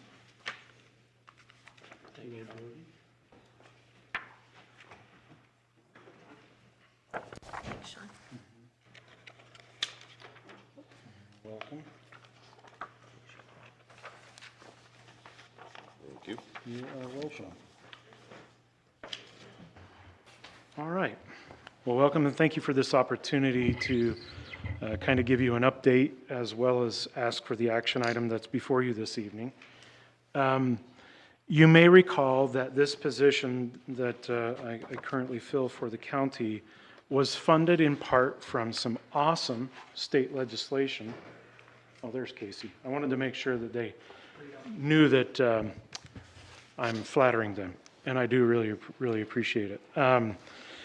Primarily because of my previous role, which some of you may have known. And so this is a great tool for rural counties. And Cache County being a third-class county, and for the benefit of the public, counties are classified by population first through the sixth class. And Cache County is the biggest fish of that third through sixth class designation. Counties that are third class or higher are considered rural. So as part of this SB 95 bill that was passed 2 regular sessions ago, there's a reporting mechanism both for fiscal year 21 and the grant session for fiscal year 22 that's before us and the action item tonight. But to take a step back, I give a little bit of a history there with the bullet points. You have this context from the past, and I'll defer to Madam Chair as well as Councilman Paul Borup and certainly Executive David Zook, who I understand was on the Chamber Board of Directors and may have actually been the Chamber President that year, that the Chamber had identified because they had been the contracted party that was responding to RFIs, requests for information that will typically come in from a government agency, usually under code names because most of those entities may be publicly traded and for reasons of not disclosing their true identity to their competitors or to land speculators, these typically come forward, ask for certain information from interested communities as to whether or not they'd like to secure said employer inside the community. And the chamber had that role, as we talked about in the last agenda item, and took the advocacy position. Executive Zook, again, correct me if you feel like I glossed this over too much, that the county should have a more coordinated approach. The county, generally speaking, agreed. The two parties teamed up and created CVITA, or the Cache Valley Economic Development Alliance, and under that partnership, initiated a SWOT, or Strengths, Weaknesses, Opportunities, and Threats analysis, which led to a developed strategic plan undertaken by Lewis, Young, Robertson, and Birmingham, a third-party consultant. And so, serendipitous as it sounds, this analysis was done just as SB 95 was developed and brought forward by the state legislature, specifically State Senator Scott Sandel and Representative Carl Albrecht, two great advocates of rural Utah. And the county applied under that program, as did several others, many others, that are in rural designation, and was awarded the funding. Caveat being that last year, there was a cut to it. It's the third bullet point there, that due to COVID, Part B was nixed altogether and Part A was pretty much halved. Slightly less than half was made available when it was all said and done. So the county decided to create the Economic Development Department, for which I'm standing here before you. And the original legislation enacts or authorizes funding at the state level for 2 years. And we have an action item this evening under consideration for the second year of that. The first year, the county utilized the $98,000 and some change, and then subsidized the rest for the creation of this department, as you likely know, because you, are, as the budget officers, put that forward. As you can see there, you took the max, you added to it from the general fund, created the department. And here you see too that in order to qualify, counties from the 3rd through 6th class must put together what's called a County Economic Development Advisory Board, or a CED, County Economic Development Advisory Board. And you did that as well. That's one of the attachments that I gave you, coded in the blue tab. Lets you know what your resolution was and reminds you of the members and the positions for which they fill certain spots as designated by state statute. Right along the lines of that, so this year we do not have the same kind of cash crunch that the state originally envisioned when they cut back their funding. And so now the full spirit of the legislation is in force. Should we decide as Cache County to move forward, being a county of the 3rd class, and by classification there's a certain matching funds that are needed to apply for Part A. So real quickly, and again succinctly, maybe glossing over it a bit, Part A and Part B are two different elements of funding that could be, depending upon your action in part tonight and at a future point when the state opens up Part B. Part A is envisioned to have the greatest amount of flexibility for counties that are rural, 3rd through 6th class. It's up to $200,000, but as originally envisioned, although it was waived last year when they cut that funding part in half, you have a 40% match. Now that can come from a number of different, oh, I've got it right there. It can come from a number of different sources in combination. You can have a redevelopment agency or a community reinvestment agency, private sector, well, you know, not one to read off bullet points. You can see there on the screen where those funding sources can come from, but the generally accepted one for most counties participating in this program is general fund. You'd have a 40% match if you wanted to take up to the $200,000 in Part A's vision for funding, depending upon some of the recommendations that I'll go over here next. The second part is Part B, and it's a competitive fund that would go up to $800,000, but again, is competitive with other counties in the pool that make an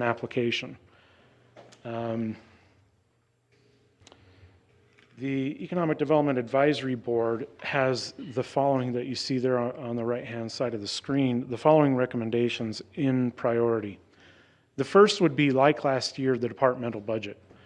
Full disclosure, that's about $140,000 per annum, most of that in salaries, wages, and some minor equipment elements and some travel training professional development. That's pretty much the bulk of that. The second is a concept of workforce development and retention. As some of you know, because I've had the opportunity with Mr. Borup and Mrs. Worthen being on the Economic Development Advisory Board, the nature of our current environment for employers is really, really rough. Normally, folks like myself would love to boast about a 1.7% unemployment. By the way, the lowest in the nation. Out of 3,069 counties, boroughs, and parishes, we have the distinction of being the lowest. State of Utah is the second at 2.6, only behind Nebraska narrowly. But we have the lowest county unemployment. That's really rough if you're an employer right now. It's great if you're an employee, kind of shopping yourself around. You can pretty much go to anywhere you might want to work and be able to negotiate something very advantageous. I know you know this because you've discussed this phenomenon with your own wages and considerations as it applies to your budget. So the recommendation from the Economic Development Advisory Board is how to work with bringing two different bookends of the working aged environment to participate at least as much as, like, say, a part-time job. And then in the middle, the Lieutenant Governor has identified returnship program, a good play on words for internships. I'm happy to go into more details on any of these, but just for the sake of trying to keep within the time constraints requested, I'll just provide a couple of oversight and then feel free to ask any questions. Third priority is the Innovation Center or Workers Hub. This would be in partnership with the Bridgerland Technical College. The idea that there are some folks that, for whatever reason, may have been the most vulnerable and subject to layoffs last year with the closure of certain businesses that were considered non-essential. Some of those folks, even though their jobs may now be available again, have realized that what that means economically for them and their household is that they're vulnerable and may have chosen to choose a side hustle. And what could we do to bring those folks in from treating it as a side hustle to more Main Street focused business that goes into a commercially zoned property and pays property taxes and develops a little bit more legitimately. Fourth would be outright business incentives, and number 4 and 6 are closely related. For the sake of this presentation, I would just use them as one and the same, or excuse me, 4 and 7. Again, how do you provide an incentive for businesses that might be viable, much like you already have with those that I've listed here, Maloof, SDL. These businesses that are named employ thousands of people at really great livable wages, jobs for the most part, and they're homegrown. These kind of innovators, for whatever reason of yesteryear, continue to grow here as opposed to expanding elsewhere and choosing to relocate. How could we possibly incent the next round or generation of those kind of businesses? And then 5 is, you may have heard of What's Up Down South. It is a multi-day event that St. George hosts. It's very successful at bringing some of the brightest minds in business together to provide coaching and mentorship for businesses in southern Utah, as well as networking among those businesses where they can help feed off of each other by business clusters. What could we do to expand what we had this last June in a similar fashion up here? And then number 6 is an element of deeper dive, if you will, from the Lewis, Young, Robertson, and Birmingham SWOT analysis, specifically a quadrant kind of study that envisions what a community is good at versus what they're not, what they like or want to be versus what they aren't. And of course, where there's overlap in one of those quadrants, where communities identify what they're good at and want, is where you should, low-hanging fruit, pursue some certain interests. And we can employ the talents of a local consultant that's through the USU with a number of communities in the county through its unincorporated area or as a region in totality to take a further deep dive to find out where that low-hanging fruit for us is and where we would like to go. So again, moving kind of quickly, that's the overview of the Economic Development Advisory Board's recommendations, prioritized 1 through 7. And so now we move to the last slide I've got here in this presentation, and it's more about strategy. So the action item before you this evening is specifically about Part A. Part A is the deadline that is advertised. First of all, Part B has not been yet disclosed. It's expected by late October. It might be open for those that would like to apply for that up to $800,000, again with the caveat that it's competitive. And Part A, is our consideration of what among those 7 priorities might you like to place as projects under which we could apply for this state grant, knowing that to do so requires a 40% match of one or more elements in that mix that's enabled by state statute. Madam Chair, I hoped that I moved through that succinctly, but realize that the council may have some additional questions. Yes, so Sean is writing a grant, or asking if he should write this grant, and wants to know what it is that we prioritize in there. How are we going to pay for this grant? The 40% match, can that come from, does it have to come from the project itself or toward the project? Or can it be anything economic development like that we have an economic development director? Excellent. So if I could turn your attention to the orange tabbed piece of paper, it's front and back. You'll see that there are some parameters for Part A and Part B. If for tonight's consideration, you'll draw your attention to Part A specifically, notwithstanding at some future point, consider Part B, or even strategically as to, if you agree on these 7 priorities according to the advisory board's recommendation, which ones might you want to put in B versus A? Because A, at the maximum, if a 40% match is cash, Madam Chair, then you must come up with $80,000 to leverage it against the allotment of $200,000 from the state. Which among those prioritized recommendations or projects might you think you can achieve for $280,000 if you agree with them as a priority of yours in the first place, knowing that roughly half that amount would be a mirroring of the departmental budget as it's been in fiscal year 21. Where the monies come from, Madam Chair, would more than likely probably be general fund. It's the one element that you can guarantee. However, because of the uniqueness of these times, you do have a gift from the feds in terms of ARPA funding. ARPA funding, as Cameron would be able to attest, has some caveats on where you can spend it. And one of those is for economic opportunity. Treasury has provided some guidelines as to how you can achieve economic opportunity. And coincidentally enough, pretty much all of these, for the same purposes of SB 95, could also qualify as ARPA under Treasury guidelines. So you could leverage ARPA funds to be a federal matching grant, and I have double-checked that with staff at GoEd or GoEO or Go Utah. They're still kind of trying to iron what they're going to call themselves. So it could be general fund, it could be federal matching grant money through ARPA or something else if you felt like there was a more strategic funding purpose. Cameron? Oh, did he take off? I think he left. I think that's a great question, Madam Chair. And thanks, Sean. I think if we're not sure of all of the possibilities, maybe we could do a little more research on that. Because if, for example, you mentioned the Chamber of Commerce funding earlier, I wonder if something like that or some of the other expenditures we're making in your department could be used toward that match. If so, that would lessen the load on the rest of our county budget. But ARPA, I think, is also a potential good source. So the guidance I'm hoping for this evening for your consideration and action would be, do you more or less agree with the 7 prioritized items? If you were to elect to jockey them around, attributing a rough dollar amount per item, and letting me know how I might submit our grant application through GoEd for the Part A funding.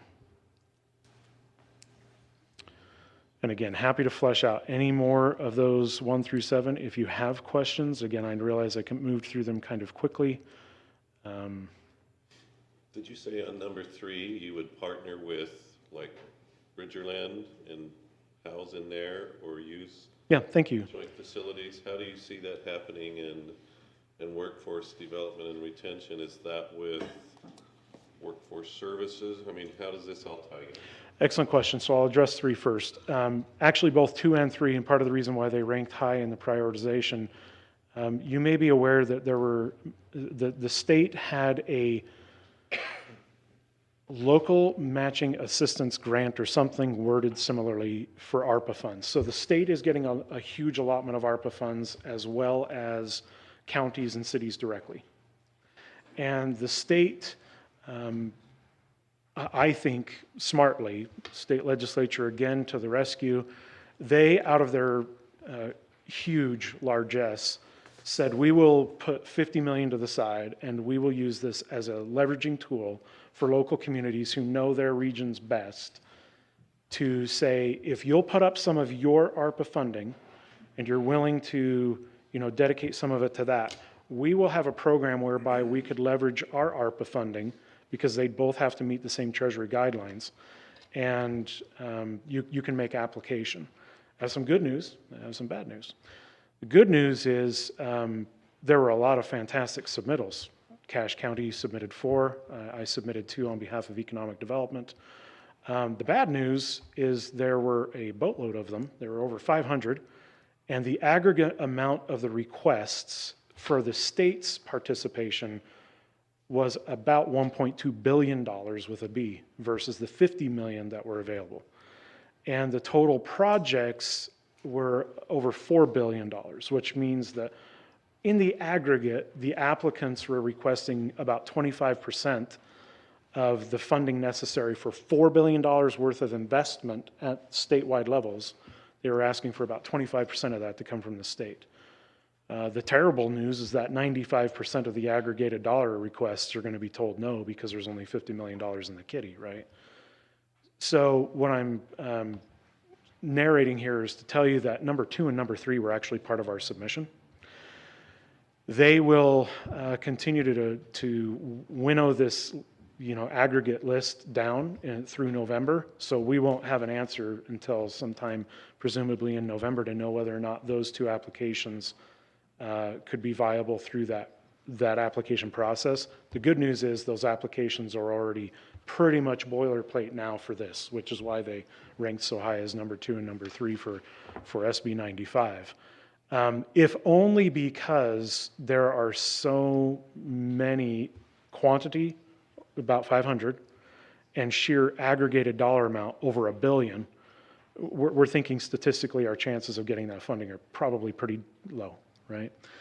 So we propose them here through this format. Again, the caveat may be that you'd end up using it the same way with leveraging matching grants. The Innovation Center and Workers Hub, as part of our application, I worked with Mark Alexander of BTEC.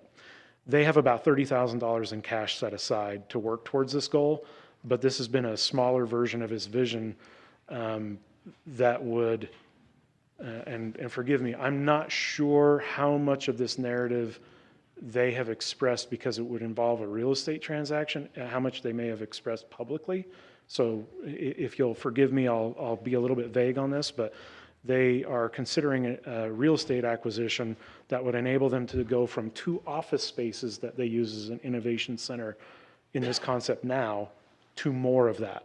His original concept with a mere $30,000 by today's construction dollars is that he would just simply build out some more office-styled spacing of about 6 or so that would enable some of those home-based businesses to kind of move out and learn what overhead is really like to pay rent on Main Street styled properties and the like. Depending on what this envisions, and what we had proposed was a request of about $150,000 under that other grant scenario, which we could, again, emulate here. But if you did that combined with Part A's number 1 departmental budget of 140, you'd exceed by $10,000 the total aggregate we could request of Part A of 280, okay? Workforce development and retention was about a $50,000 ask, and that too, like number 3, is in conjunction with Bridgerland Tech and the Chamber of Commerce, providing mostly mentorship and marketing and advertising to try to educate certain demographics that we really, really need them badly, kind of like a Rosie Riveter or Uncle Sam campaign during World War II. We need you. We need you for the safety and vibrancy of our community. We need you to participate in the workforce, right? It could even involve an outdoor advertising campaign or radio campaign that envisions, say, in Brigham City, a billboard if you're commuting southward into Ogden. If you live and worked in Logan right now, you'd already be at work. Conversely, as you're coming home northbound on I-15, a similarly themed message that said, if you lived and worked in Logan, you'd be home by now. Because if you're happy in your place of employment, you may not be looking and may not be aware of what some of our awesome employers could benefit, right? And then you'd get some of that quality of life hours and days back. So both 2 and 3, Councilman Gunnell is envisioned a partnership with the Chamber and Bridgerland. Thank you. Well, to keep it moving along, it'd be easy to just cross some stuff off the list, so I'm all in favor of crossing number 6 off. That way we can just start working some other things. Is that a motion? That is a motion. Is there a second? Okay, it's been moved and seconded to remove item number 6, community analysis, from this list for the Part A grant. Any further discussion? All in favor? Aye. Sounds unanimous to me. Was there any against or any abstain? Okay, so take that off. I'll just tell you that I think number 2, the workforce development and retention, is really critical right now because we can't grow business if we don't have any employees to work in our businesses. Whether it's bringing in a new business or growing our local businesses, we've got to be able to have workers, so. I will agree that's a pretty big challenge to my position these days. Normally 30 to 50% of a job like this would involve outward recruitment, bringing folks in. That I think you would appreciate is pretty much suicide for you and me these days if we were to do that, right? Because you've got a number of successful businesses here that literally in the aggregate are hiring thousands of people right now. Case in point, just 1 month ago, there were 1,550 job openings with Department of Workforce Services just across the parking lot here, and there were 160 people on unemployment benefits. 160 versus, over 1,500 job openings. If you looked under Indeed, the website, and you searched through the filter of Cache County, there were over 2,000 that were attributed to Cache County zip codes of employment openings. And again, only 160 individuals. Now, that's just a snapshot, but nonetheless, it paints a pretty bleak picture if you're an employer. So right now, these days, we're not doing a whole lot of outward recruitment to new brands. We're just trying to help existing brands, stay here. So Sean, so do you need us to approve the rest of it? And then also, what's your timeline? If we approve this tonight, are you going to move forward writing the grant? Yes, ma'am. On this? Yes, ma'am. So you won't come back again you've got to turn it in before our next council meeting? That would be correct. I have no problem, submitting via email for your reference, what the completed application fields look like. It's an online portal. It's not a paper copy that goes in or gets faxed. Good news is it's 2021, so you just, submit it online. But yes. Up to amount, are you asking for the full $200,000 with a 40% match, or is it whatever the council will agree to? It is, if I were to break it down, I would say this. If you have priorities that you agree with, now knowing that there's one that's stricken from the list, right? I just narrated to you two examples. If we did the departmental budget or number one, that would be just 140,000 of 280 capacity, just 140, right? So you'd have half of that left. And if we went with what our local state matching grant was for ARPA funds at 150 for number three, we'd already exceed the 280, maximum. For the purposes of this grant application, I would ask you that, do you think attributing, 280, however you might choose to split the baby among these priorities, do you feel that these priorities deserve attention that requires you to create a 40% match or $80,000 contribution somehow, some way? To further perhaps assist your question, departmental budget, 140. Number two, just working in descending order of prioritization, $50,000. Number three, 150, or you could just reduce it by the amount that's left as a remainder from 140 plus 50, you're at 190, you got $70,000 you could attribute to that and work with Bridgerland Tech to engage some sort of expanded innovation center project.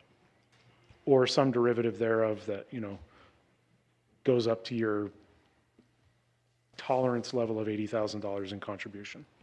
Thank you, Sean. You're welcome. Council will entertain a motion.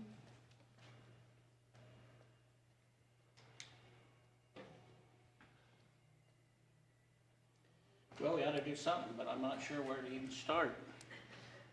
Well, do we want to come up with $80,000 match in order to get $200,000 from the state, or would we prefer to do less than that?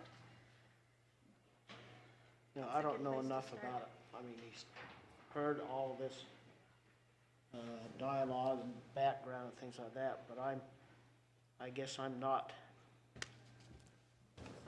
completely sure about what the grants would even be used for in our county. I mean, So the grant, can that money be used to bring in more workers? I mean, that's what we need, are more workers, not more economic development outside of. And that's sort of priority number two, right? and that's number Yes, two, sir.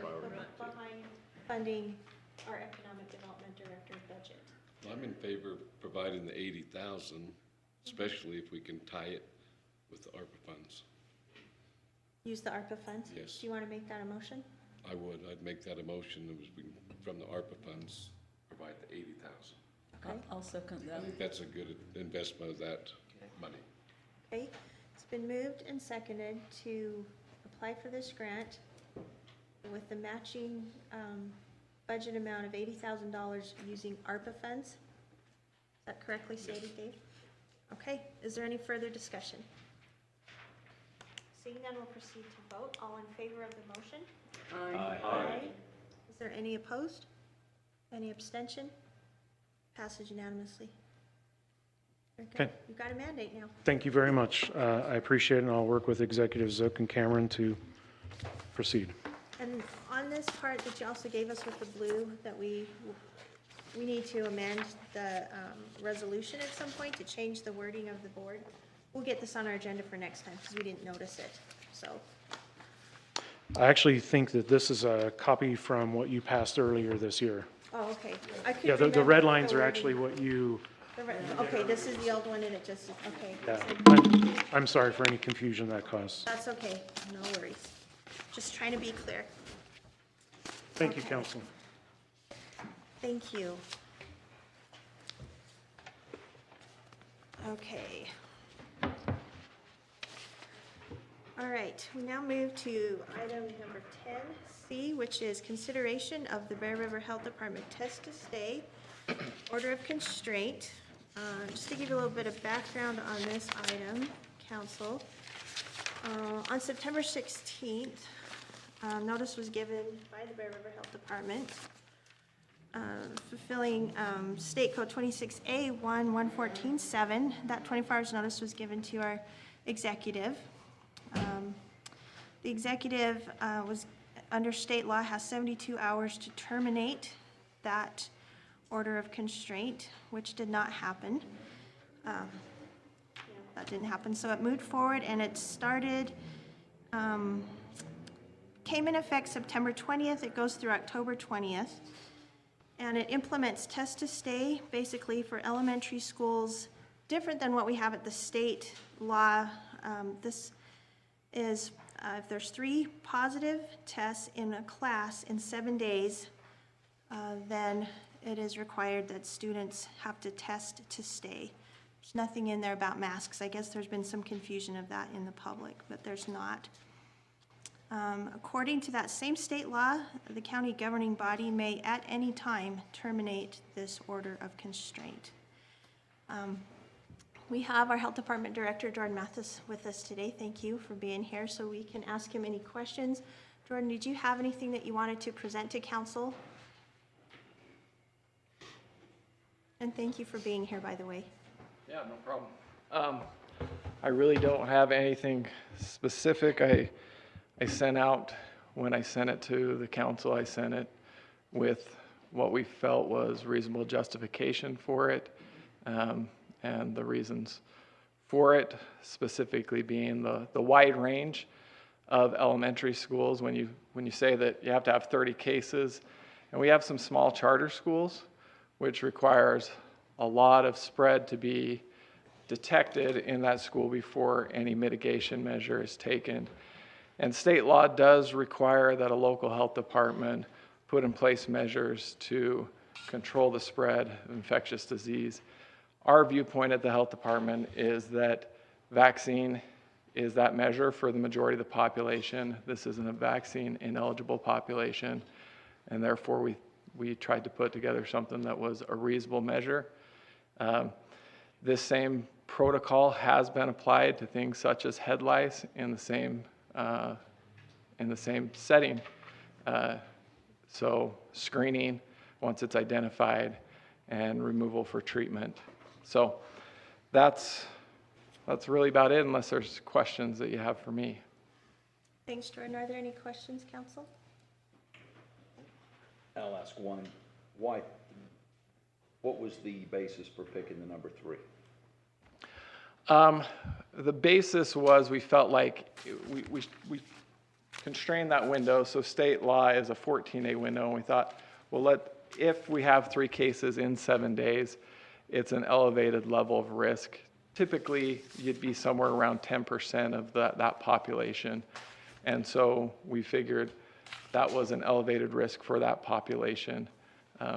The other thing that we were trying to do is trying to get ahead of a test to stay for an entire school. We felt like we could play a little bit further upstream, and rather than wait. We also looked a little bit at what we had seen, and we had seen up to 5 cases in a classroom that got the Logan City School District a little bit concerned. And at 5 cases in the classroom, they saw less than 50% because of concern. People started staying home. And so the question is, could you test and give those people a little more assurance that, their kid doesn't have the disease, they're okay, and the rest of the class is safe, and not have them voluntarily stay home for 10 days? Because that classroom saw 50% of that class go home when maybe it wasn't warranted if we had just tested, screened, and found out what the actual risk was in that population. So that was kind of the reason for 3. Maybe, I'm not saying that it's perfect. And to correct you, Madam Chair, it does say may. We will work with the LEA on this to determine if we have kids that test positive on a Sunday, there's reason to believe that they weren't infectious in a classroom, and therefore there's not a need to count them towards that threshold. So we will look at it, and that's why we put may in there, so we have the discretion to work with LEA and say, what is the actual risk with this 3 cases? So. Thank you for that correction. That's important. That brings up another question for me. What's the, what is it that you've seen, the asymptomatic spread versus symptomatic spread?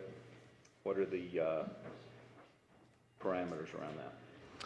We aren't tracking, we aren't doing as much contact tracing as we were before. So being able to identify the asymptomatic spread has been hard.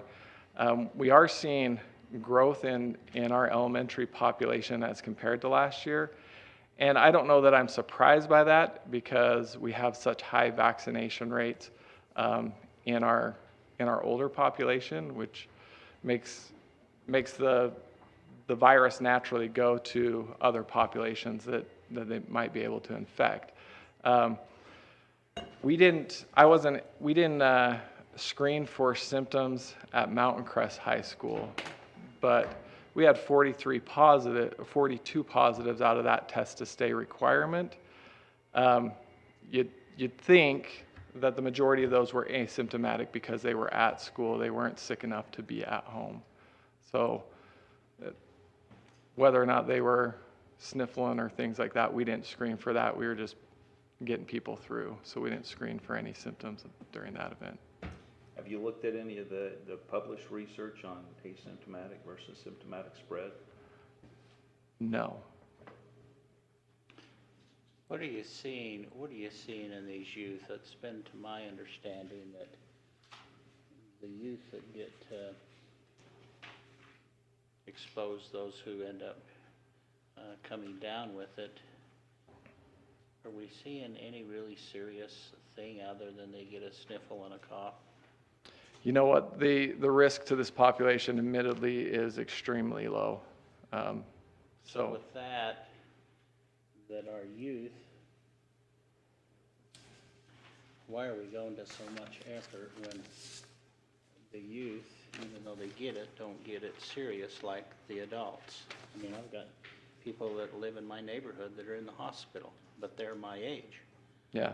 And I don't know, I guess I am not educated enough on this. Have we got any young kids at Logan Region Hospital right now? They didn't give me, I met with them today, and they didn't give me the age breakdown. They are full, which is concerning, but we've had, to your point, I can pull the data and send it to the council, but we've had very few 0 to 18 hospitalizations. Back before the Delta wave, I think we were at 33 total hospitalizations under the age of 18 in our area. So to your point, I mean, it is low risk. The question that we have to ask in public health is, what level do they contribute to broader community spread that leads to infections in other populations? And without really detailed contact tracing in place, we can't quantify that. So. Just a comment about the test to stay event at Mountain Crest. I have 2 granddaughters who are at that school, and they told us that it was actually to them a very pleasant experience, and that the whole school was just cooperative on board, and the kids were happy to do it. And those that a couple of their friends tested positive, and they said, well, we'll just stay home, and their teachers helped them so that they could get their homework and they could get their classwork for the few days that they had to be home. But I like the head lice analogy, you know, and if students come to school with head lice, they are asked to go home so that it doesn't spread. And it seems to me to be a very non-intrusive way to help minimize the spread. Yeah, and Mountain Crest did an amazing job. I spent about an hour down there that day. I mean, they did make it pleasant. They had music playing through the gym where the testing took place. Kids were very cooperative and just ran right through the whole thing. And we were done before 11:30. So it was the school did an amazing job. Which one of the tests are you using? It's the Abbott Bionex Now, so it's an antigen test. It's not a PCR test. It's a nasal swab, not the nasal pharyngeal swab that goes way deep, but it is a nasal swab. And it's really, as far as specificity, it's really good. As far as the sensitivity, which is looking at generating a false negative, it's not as great. But it typically, so it may miss some positives, but you can have a lot more faith in the positives that you do have. It's not going to generate as many false negatives or false positives. How would such young kids react to such a probe? I have a daughter that's 10 and she's been tested twice with this, and she seems to act. That same nasal swab? Yeah, just the nasal swab, not the nasal pharyngeal swab. Admittedly, so the protocol we put in place for mountain cress was particularly those that may have special needs were excluded. The school knew who those students were. I talked to them, and they were brought in separately, those that opted still to test, even though they could be excluded. They were brought in separately so that there wasn't a lot of stress on them with everyone around and things like that. So, yeah. And so if a mother and father says, well, I really don't think I need my child tested, then they're out of school. So the order does say that they have to produce a negative test, but I think we would look at the exclusion for those that have special needs that may not, it may be a traumatic, the benefits aren't there towards the net negatives. So I have a question. It says here that an LEA and the department may not test a student for COVID-19 who is younger than 18 years old without the consent of the student's parent or legal guardian. How are you getting that permission, and how long does it take? So that's the same thing in state statute. We pulled that straight from state statute, and that's what we ran on at Mountain Crest. It was sent out the day before. The majority of parents were able to offer that via electronic signature where they consented. And then administrators were there getting verbal consent from parents for those that didn't get it. So it went pretty quick. And I would imagine for a classroom of 30, it's not going to be as hard as trying to get the about 1,300 that we got for Mountain Crest. Does the incidence of spread in a school diverge from the incidence of the spread in the community? In other words, do you see higher or lower transmission rates in a school compared to the wider community? I would say they'd track pretty similar. So as we've been watching it through this county, we saw the spread in the north part, which led to Skyview. And had Skyview's enrollment been just a little bit lower, they would have hit the threshold. Mountain Crest's issue was they were under the 1,500, so they just had to hit the 30 cases in that 14-day window.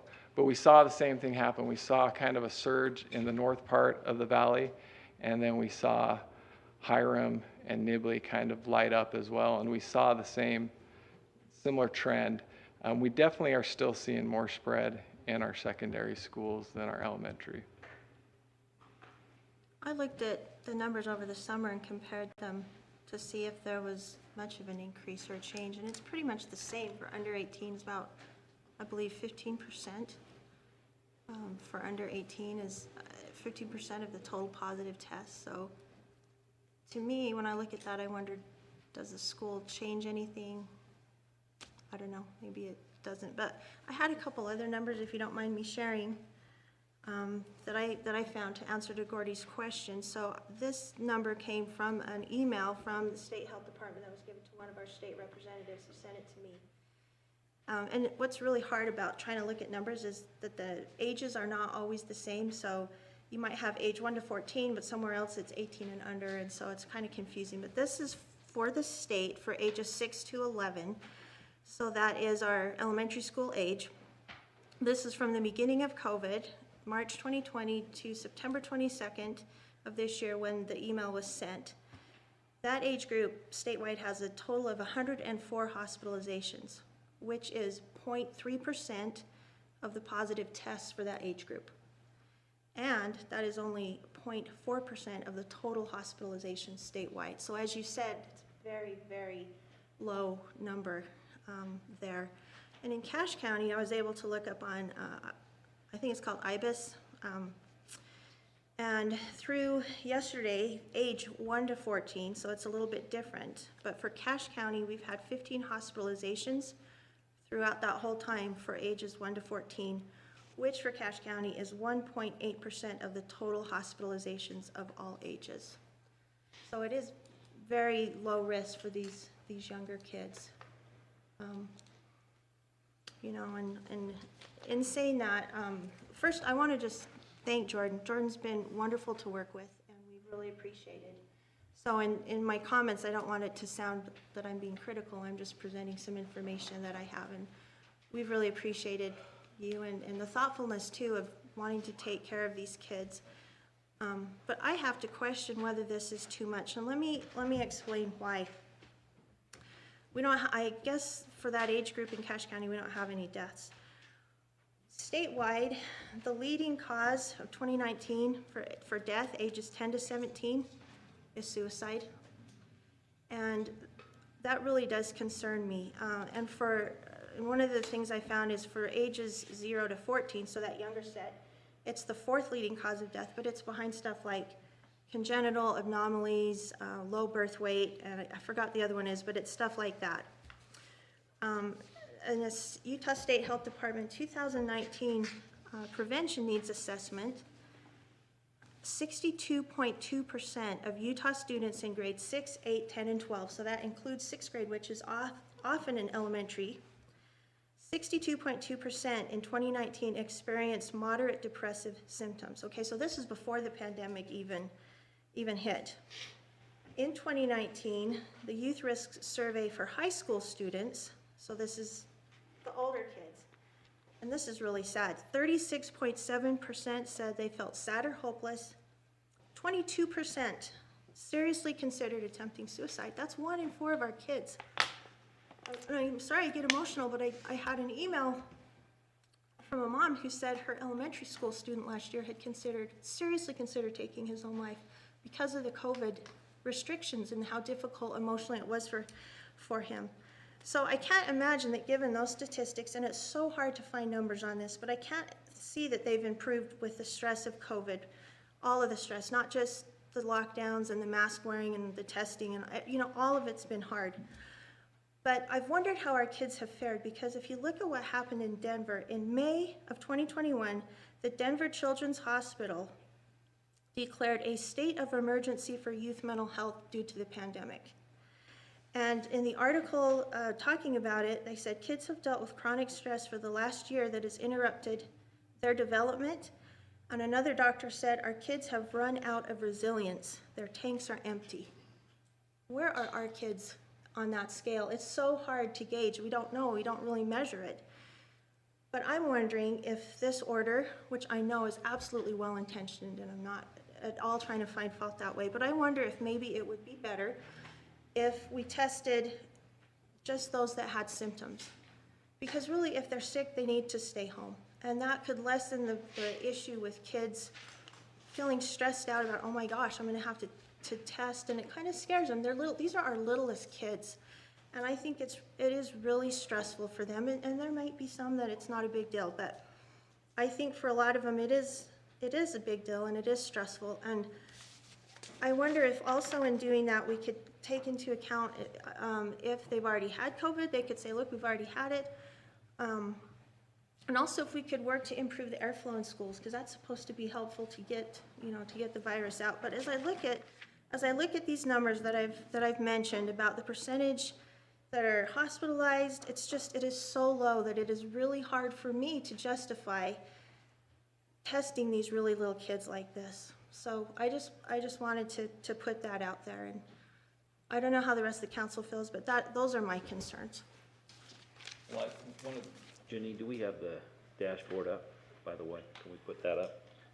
Because the question I have, right, is this health order is to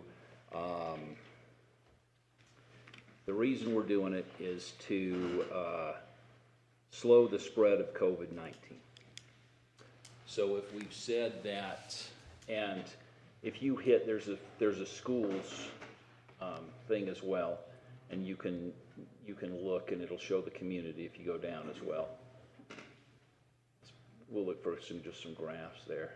So there we go, you can go back up to a little bit higher. Just a little bit to those three right there. So all those curves are on a downward trend. Yeah. Statewide, we're on a downward trend. Cache County, we're on a downward trend. Yep. So you put this in for 30 days to slow the spread.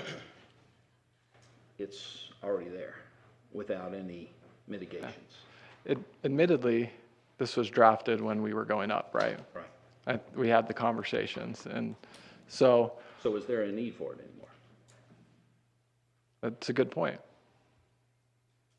And that's, I think the wisdom in the legislature in drafting the way they did is that does give the council the prerogative to make that determination. I'm not an elected official. There has to be a reason or an avenue for redress. So.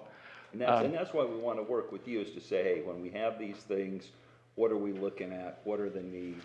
Part of the stress is there's no off-ramp for a lot of this stuff. You get stuck into things and it just progressively builds and builds. And instead of taking a look at the data and saying, hey, what is happening, number one, in the community, and then to Gina's point, number two, I think, the messaging on this has been problematic in a lot of ways. And there's a lot of nuance in this, and there's a lot of things that are true that we often don't talk about, or the press definitely doesn't do. Natural immunity is superior to vaccinated immunity. That's a fact. End of story.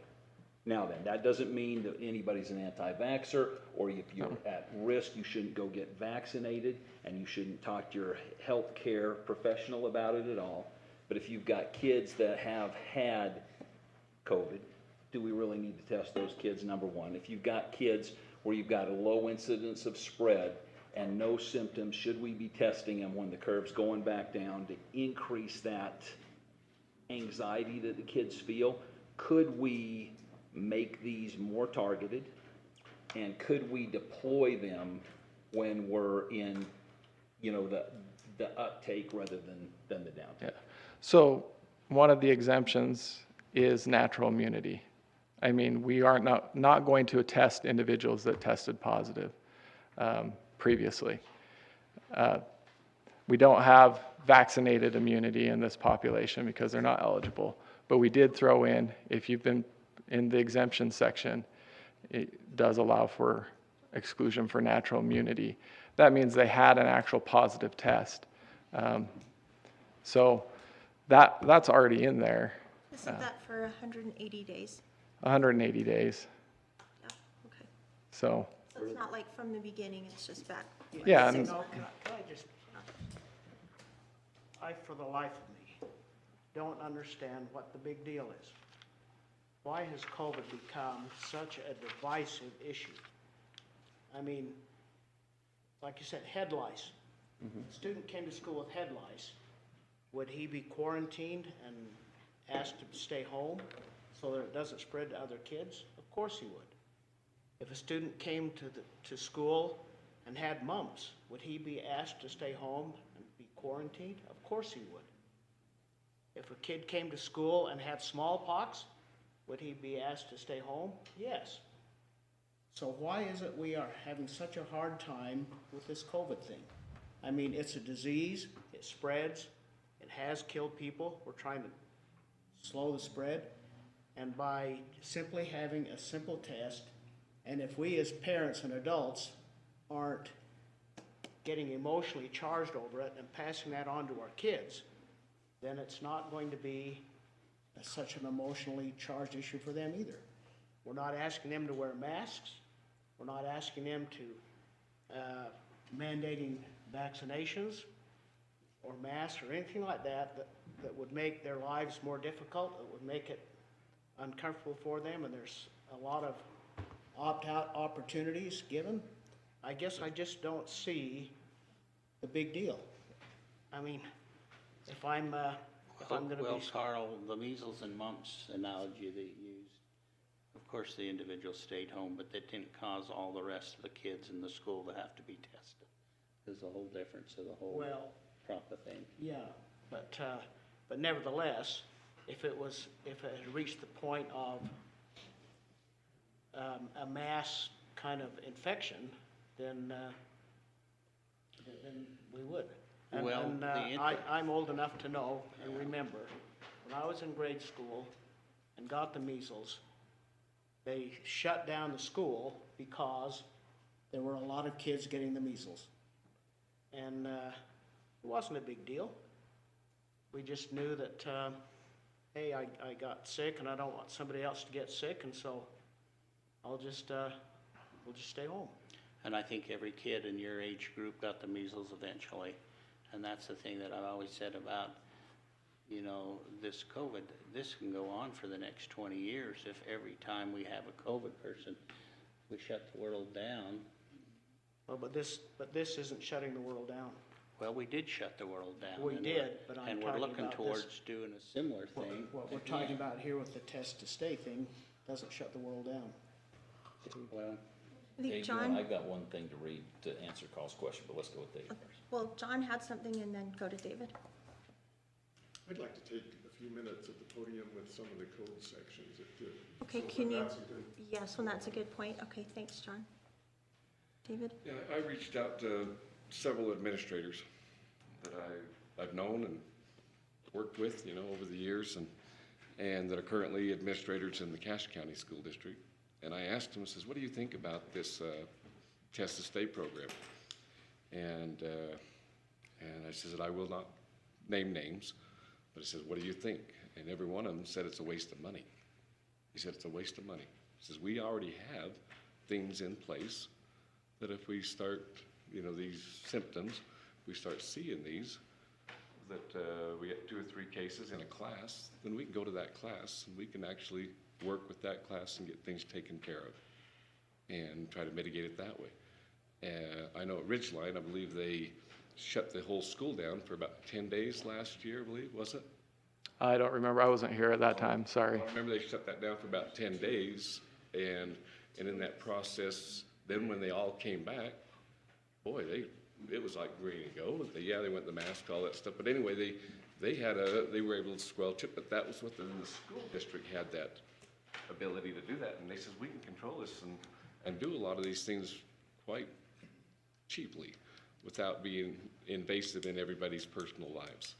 And that's how they felt about that. And so I reached out to them and so forth, but I got one other thing, but I'll bring it up a little later. Okay. So let's go ahead and.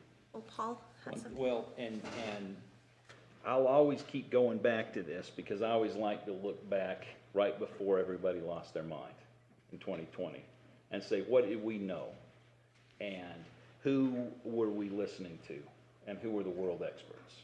So you've heard me quote him before. I'm going to quote him again, but expand a little bit. So D.A. Henderson, who was the dean of the School of Health at Johns Hopkins, led the team that eradicated smallpox. So if anybody knows about infectious disease and how to respond to it, I'd say D.A. Henderson was pretty good. And there's two things I'm going to read. One was on quarantine. As experience shows, there is no basis for recommending quarantine either of groups or individuals, and this is for pandemic influenza, so a similar virus spread. The problem in implementing such measures are formidable, and secondary effects of absenteeism and community disruption, as well as possible adverse consequences such as loss of public trust in government and stigmatization of quarantined people and groups, are likely to be considerable. Called it right on the head. We start doing this, and you have that, and then we'll go back to the overriding principle. Experience has shown that communities faced with epidemics or other adverse events respond best and with the least anxiety when the normal social functioning of the community is least disrupted. Strong political and public health leadership to provide reassurance and to ensure that the needed medical care services are provided are critical elements. If either is seen to be less than optimal, a manageable epidemic could move toward catastrophe. So is what we're doing providing reassurance and providing that there are the needed medical care services, or are we not providing reassurance and causing additional stress? I mean, I go back to this, and it's almost precedent how he's written everything. You just follow along, and every recommendation they made and what they would say the consequences would be if you didn't follow it, it's almost like they saw it coming. Carl, to your point, I would like to just say, I think one of the reasons this has become so difficult is because it was so drastic at the beginning. It was 2 weeks to flatten it, but it's now 18 months, we're still here. What the CDC has said keeps changing, Fauci keeps changing, and there's a lot of confusion because these experts say this study says this. On the other side, it's the complete opposite. Then there's people trying to shut each other down over, that's not a fact, you can't say that, and things like that. And so it has just become a very trying situation. And I didn't live through measles, that was before my time, but I don't know if it was anything like that, but I think that's what part of the issue is. So, Well, I guess all I'm saying is we tend to raise this to such an emotional level that sometimes we are reluctant to do something that may be just a simple little thing to help the situation somewhat. And it's just, to me, the test to stay thing is such a minimally invasive thing. The parents are being reached out to. Their kids don't have to do it. They're not required to do it. And if they desire to opt out, they can. And I guess I just sit back and say, really, what's the big deal? I don't. they can, but they have to stay home, right? Well, but still. They have to stay home. The one thing that I take issue with is, okay, we test all the youth in the class, and 89% of them, 90% of them don't test positive, and so they get to stay in the class. And 10 days later, the same class has got some additional thing, so they have to go through and do all the testing. This testing does not keep people from becoming sick. It doesn't keep people from becoming immune to it. It just kicks it down the road a ways. And I hope people aren't thinking that I'm against vaccination and that, because I had a herd of dairy cows for 50 years, and if I didn't vaccinate my dry cows, if I didn't vaccinate my little calves, if I didn't vaccinate and vaccinate and vaccinate and vaccinate it, I didn't have a healthy herd of cows. So the day that I was eligible to get the vaccine, I was in there because I know what vaccines can do to help. But I don't have I guess I don't feel too good about forcing people to do things, in my opinion, that aren't necessary. I mean, I would love every one of my grandkids to get COVID, to get natural immunity to it, and to go on, because the chances of them getting really, really sick, like some of us have done, is just almost minimal. And we're kicking the can down the road. The only way that we're going to get through this pandemic is to get enough immunity to it that it hasn't got the effect on us that it's got now. And you can't do that if you avoid everything. The only thing that what I'm saying that's wrong, and that is when you get all these people sick and they have to go to the hospital, then that's a concern. But as far as our young kids and our high school kids, they're tough as nails. And, the percentage of it having a huge impact in their life is so small. Granted that those that do really get sick, you just have your heart go out to them. But it's here. The only way that you're going to get through it is you're going to have to get some form of immunity to it. And if you don't figure out a way to get some form of immunity to it, then you're playing Russian roulette. It eventually will grab you at some point. And anyway, last time I made my statement, I ended up with front page news and people from Salt Lake wanted to interview me, and the only other thing, but my position is still not changed much. But, I mean, I got lots of grandkids. All my grandkids are in elementary school. Well, it is a divisive issue, and it doesn't matter what we do, somebody's going to be mad at us. You know, that's just how it is. David, did you want to say something now, or should we have John go? Yeah, look, my other question here is that, so the process is that you wrote the health order, okay, and you sent it to Mr. Zuck, Executive Zuck. And the council. And the council? Okay. You had 72 hours from that point? Okay, I want to know what was your stance at that point? Well, I considered whether or not I should overturn it, but I had conversations with your chair, Gina Worthen, about it, and she told me that she reached out to all of you and that you were supportive of it. I think that was a misunderstanding. I only knew by the time that came out, I only knew of one person that was supportive. I had no idea what the others, and we had 3 that were out of town, so I'm sorry for the misunderstanding, but no, the council wasn't in support of it. The council was, I don't know how they feel about it, so, yeah. I don't think you'll know until we vote, will you? No, I don't. There's a couple that I know, because I kept trying to figure out what we needed to do, if the council wanted it on the agenda or not. I had originally told Jordan, well, I don't know, so we'll put it on at 30 days because you'd asked for an extension, possibly. But then I had a council member ask to put it on this agenda, so I don't really know how it will go. So I apologize for any misunderstanding there. Can I speak to the process on the health department side? I mean, I took this, I told Gina that I wouldn't push it towards another governing board unless my governing board approved it. So we took it to the Board of Health. They approved it.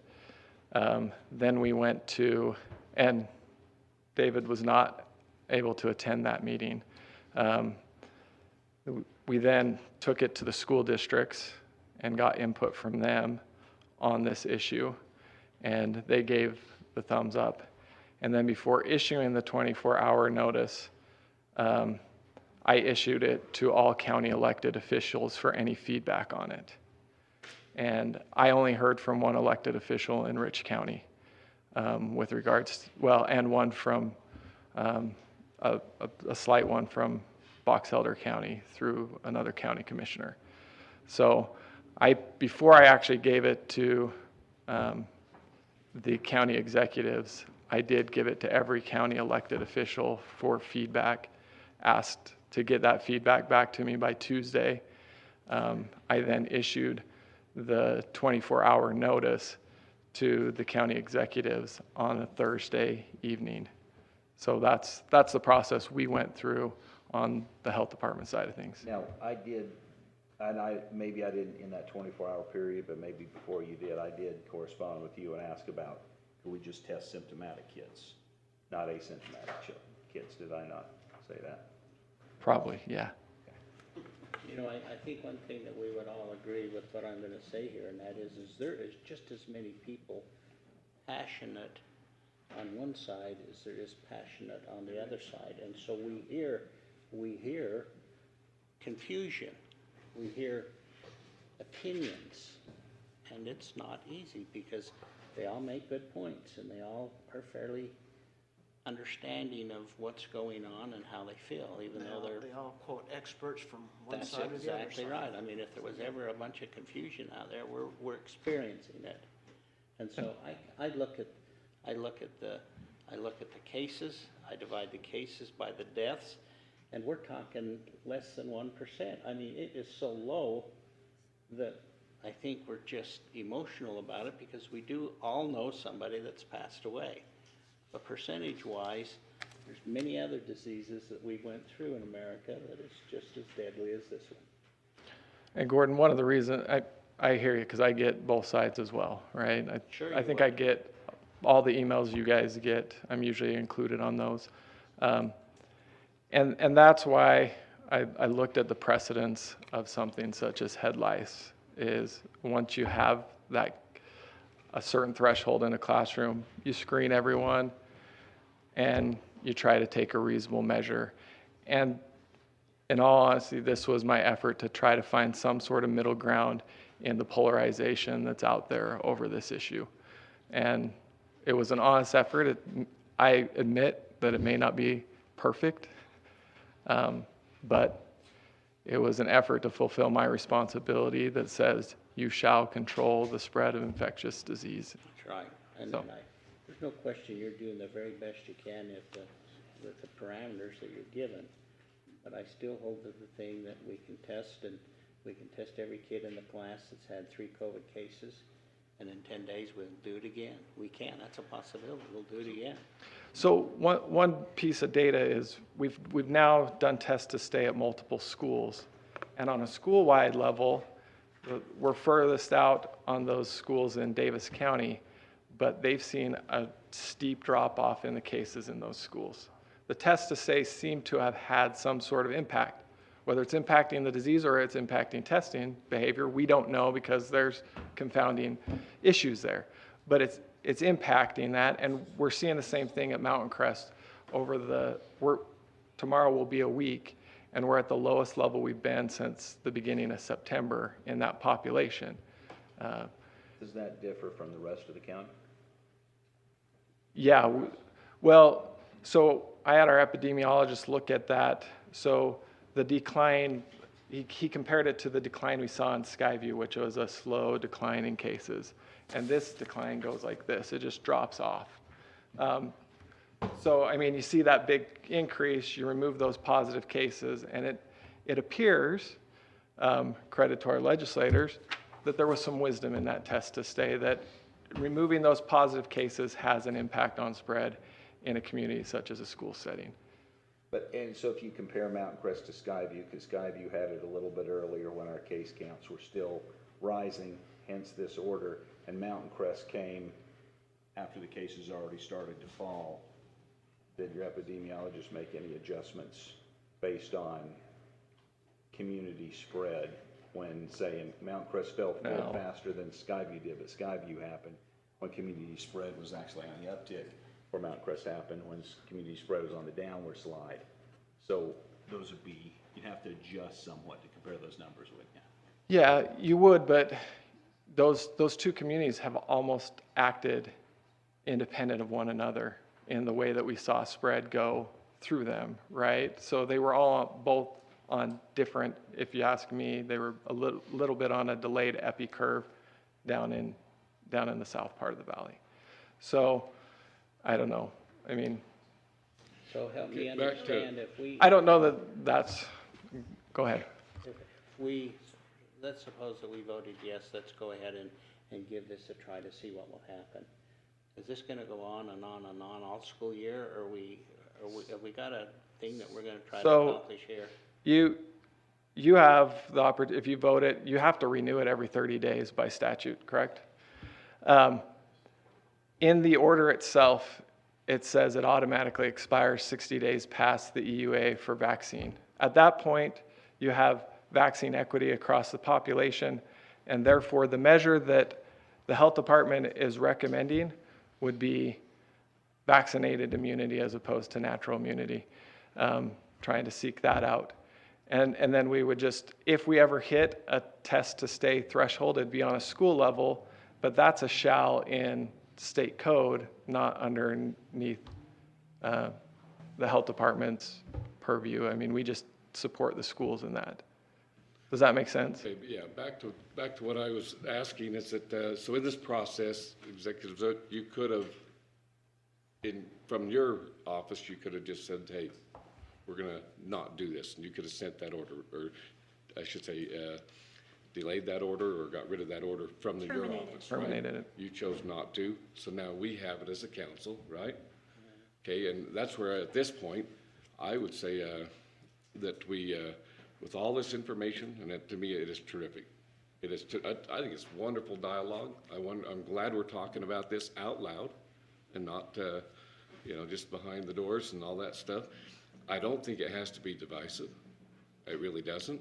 But I I am in favor of just taking this information and then we'll look at it to delay our decision until that second week of October. October 12th? Okay, is that a motion? I would make that motion. Okay, it's moved and seconded. I just want time to, That we just time delay to digest making all a this. decision on this until October 12th.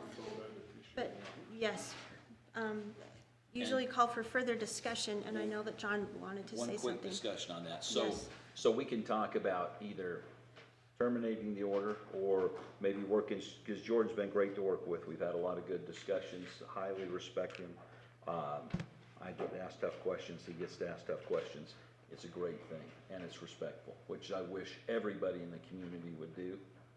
I mean, some people, have not been respectful to us, as you well know, and I've tried to be respectful to everyone.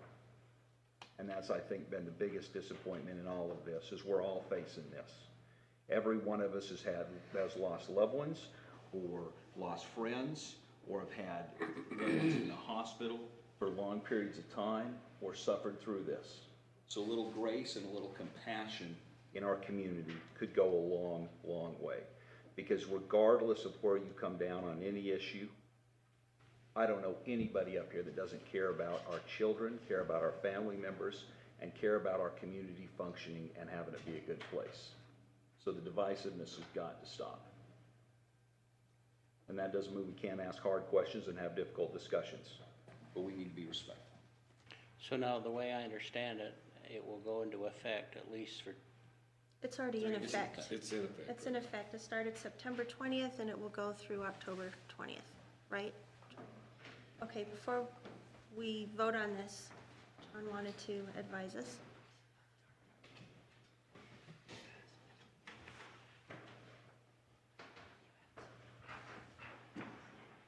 Can I get...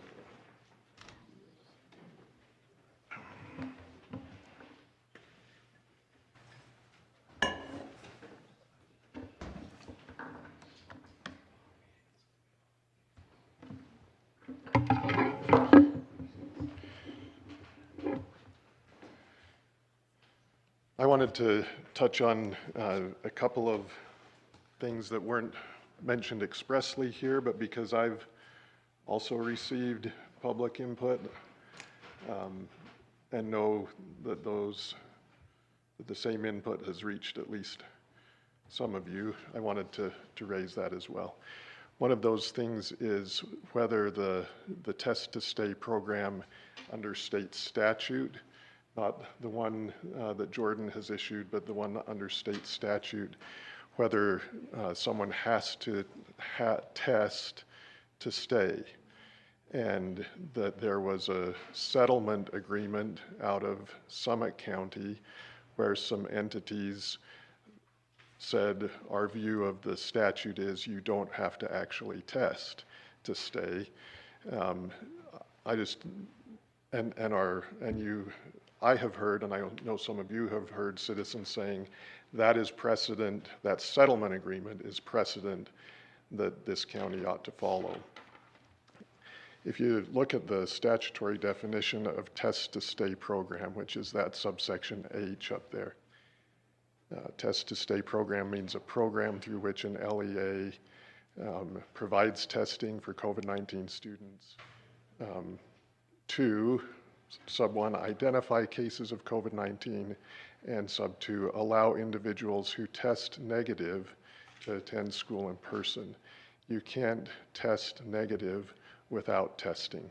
So I wanted you to know that my office does not interpret that the same way that you may have seen in a settlement agreement elsewhere. You do have to actually test to test negative. And so I don't know how those settling parties arrived at a conclusion that that's not required.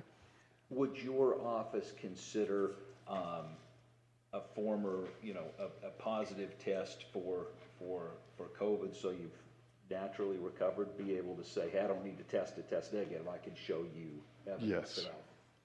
Yeah, I think that fits within testing negative. We did that at Mountain Crest too. Okay. I think that's important for people to know that that's a, again, very nuanced scenario. The other issue that's been raised with me has to do with freedoms being infringed upon. And on that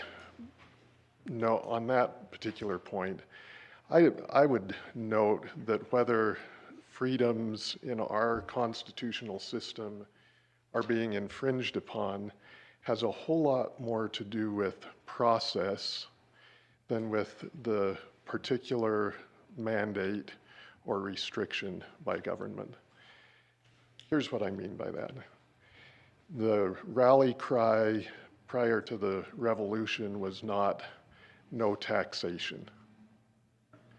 It was no taxation without representation. The founders didn't say government can't require things of us. They said we need proper process. At Constitution Day at Casey Snyder's, I picked up another copy of the Constitution and read it this last week, along with the Declaration that recounts the long train of abuses by King George. None of them that I could see identify a particular mandate. And I won't read them because of the time of the meeting, but you read through them and they have to do with process. The king shuts down the legislature and so forth. It's process. There is safety in our process on this. Jordan proposes 24 hours and then 72 hours, and then you've got to review, and then further review, and then Jordan could take more action, and then you could take more. And then you can get courts involved to strike it down or whatever. There is plenty of process. And there are mandates as equal or more onerous, whether it's to wear a seatbelt, to wear a blouse in public, to turn your headlights on, don't build on the front 30 feet of your property. We have plenty of government mandate that we aren't out saying my freedom's being infringed upon, because the process is there to make sure that it's not a mandate from a dictator. So I think that for people to say that a test to stay program that has multiple levels of review and check and balance is an infringement on freedom is not accurate. And I haven't heard that from any of you, but I've heard it from the public and want to say that publicly. I think that's a great time just to say, I think the process has been good, as you've seen, and I hope everybody that's communicated with me has seen I'm willing to engage in the discussion and have the process. And as I look what's happening across the country, some areas are getting it right, some areas are not. But while they're here, Representative Snyder and Senator Wilson, thank you. Thank you. I think the Utah legislature has done a great job of trying to, I mean, subsidiary is a big thing in America, right? What you could do at the local level, you do. What you need the state, the county to do outside of a city and so on. So the more you can push the power and distribute it and give it to the people to be able to monitor their own affairs and go through that process, the better it is. I think we've really done a great job in Utah. I'm going to use an anecdote from today to preface my last remark. The county today experienced a suicide attempt. We've had, as you know, almost epidemic proportion there, 36 to date in the county this year. I believe last year we had somewhere between 8 and 12 all year. That person received CPR, was taken to an emergency room, and life flight came and waited over an hour and a half. Terrell could give us more detail. 4 hours to get into an ICU room in Utah. They're full. They were looking at trying to fly them to Nevada. Whether that person makes it may depend on that 4-hour delay. COVID plays a part in that. We all know this is an ongoing thing. And suicide is our other epidemic, if not pandemic. In the law, our trial courts hear facts and decide cases and apply the facts. And you go up on appeal, if it has to do with, did you apply the facts to the law correctly? The appellate court doesn't hold a new trial. The Supreme Court doesn't invite all the witnesses in and you retry the case. For those kinds of appeals, the court exercises the appellate court exercises some restraint and says the trial court was on the front line, has some expertise there, and as long as the trial court didn't abuse its discretion, we're going to affirm. If I were sitting as the trial judge, I might have come up with a different decision, but where the appellate court, as long as what they did was within a range of reason, we're going to affirm. Then they say, but if we're interpreting the law, then yeah, our appellate courts get to go back and do it from scratch and give no deference to the lower court. Your review of the health department's order, you're not told whether it's de novo, you start from scratch, or whether it's abuse of discretion.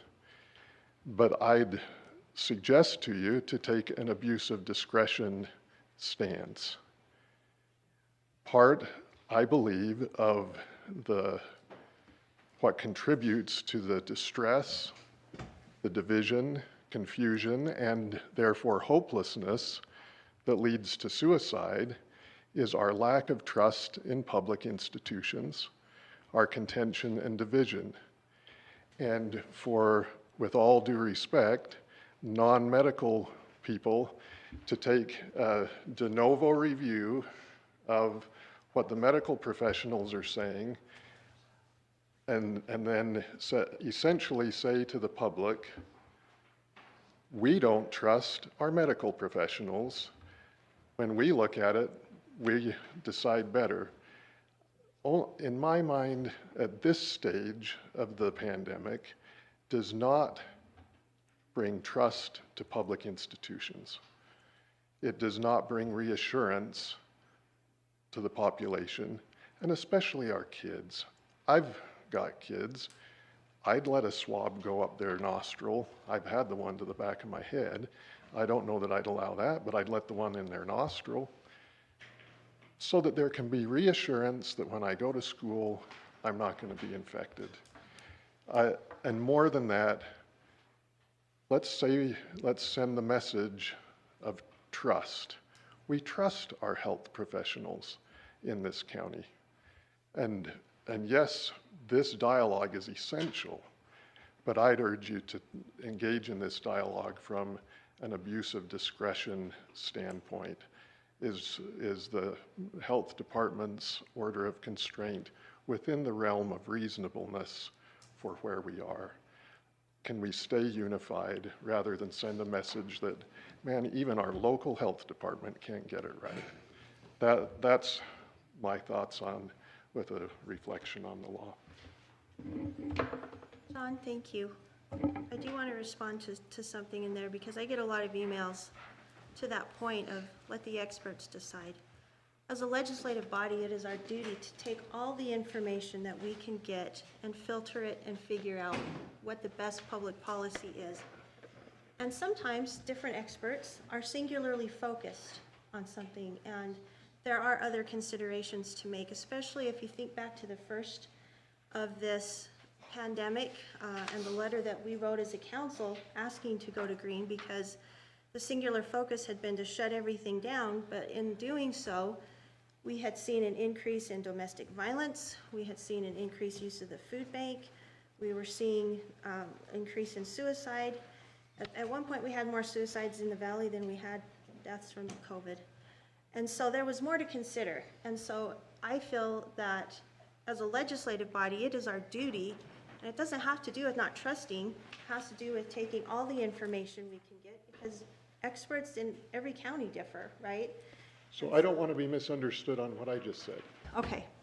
I think you still need to gather all the information to know whether someone has abused their discretion in making a decision based on that information. And I'm not weighing in on orders or decisions that were made earlier in the pandemic, but at this point in the pandemic, earlier or later, I'd suggest that as you gather all that information, that the question not be, did they get it right or wrong, but have they made a decision that's within the realm of reasonableness for where we are now? Thank you, John. Madam Chair, can I just suggest we have a motion? Yes, you're to calling move the this question? forward to Call the question, please. call the Is question. there any yeah. objection? Okay, proceed to vote. Motion is to delay taking any action on this item until our October 12th meeting, correct? Okay, all in favor? And I say that Oh, I'm if sorry. you're willing to maybe listen to a few more emails, 'cause you might get a few. Yeah, I'm sure we will. A few. We're coming. Yeah, And that's fine. yeah. But we'll, I think it's great to have a dialogue and move from there, so. Okay, so all in favor of the motion? Aye. Any opposed? Any abstention? Okay, we'll put this back on the agenda for October 12th. So just to be clear, the order stands. We did The order not stands. overturn it. We didn't do anything. Yeah, the order is still in place, and we will revisit on October 12th. Okay, I've been asked by the clerk, the auditor, without objection from the council, if we could quickly move to 11D property tax relief request, because he has to leave. So we have two property tax relief requests, and the issues with them, and Jess can explain more, but basically the issue with them is the first one did not turn in the required tax returns, and there's concern that there is money being made off of some investments that may have matured and been able for this person to get them. And the second one is that this person, if you remember when the pandemic started, they had a home business. They couldn't go to conventions and sell their wares and lost their job, and asked us to give them tax exemption tax exemption that year, but now is asking again during a time when there's plenty of places to find a job. So those are the two. Auditor Bradfield, do you want to fill us in on any more than that? No, I think you've done a good job yes, I think you've done a good job explaining it. This is probably one of the least favorite aspects of my job, is discussing personal finances of people who are asking for exemptions and giving us all their information. Tugs at the heartstrings quite a bit. But in these two cases, I've gone back and forth with Diana Schaefer to reach this. We discuss these, we have long discussions, and in both cases, we recommend denial. Recommend denial in both cases. Thank you. Council, any discussion, or I'll entertain a motion? Can I ask a question? And that's partly because we have not received all the information from those citizens as to what they have as investments or whatever else. Is that correct? For one of them, that is correct. Yeah, we usually don't use the name, we just use the number of their property, so. The first one, 7320. As I read through those, I concur. We want to be able to provide relief when there is a legitimate need. But if the legitimate need has not been demonstrated, they've been withholding the information necessary for us to determine that. I don't see that we have much of any kind of an option other than to recommend denial, and so I would move that we recommend denial on both of these hardship requests. Second. Okay, it's been moved and seconded to deny both of these property tax relief requests. Is there any further discussion? Seeing none, we'll proceed to vote. All in favor?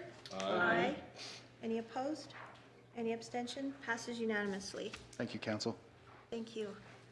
Okay, we'll now move to item 11A, ordinance 2021-21, that's a tongue twister. Amendments to Title 17 to allow a winery. Chris, can you give us some more on this?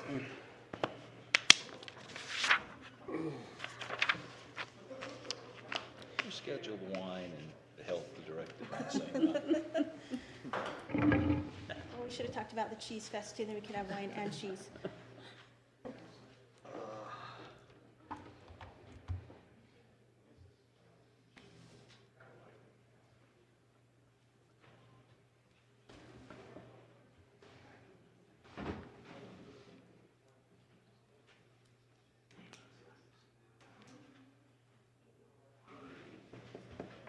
I didn't know if we were going to make it here, so here we are.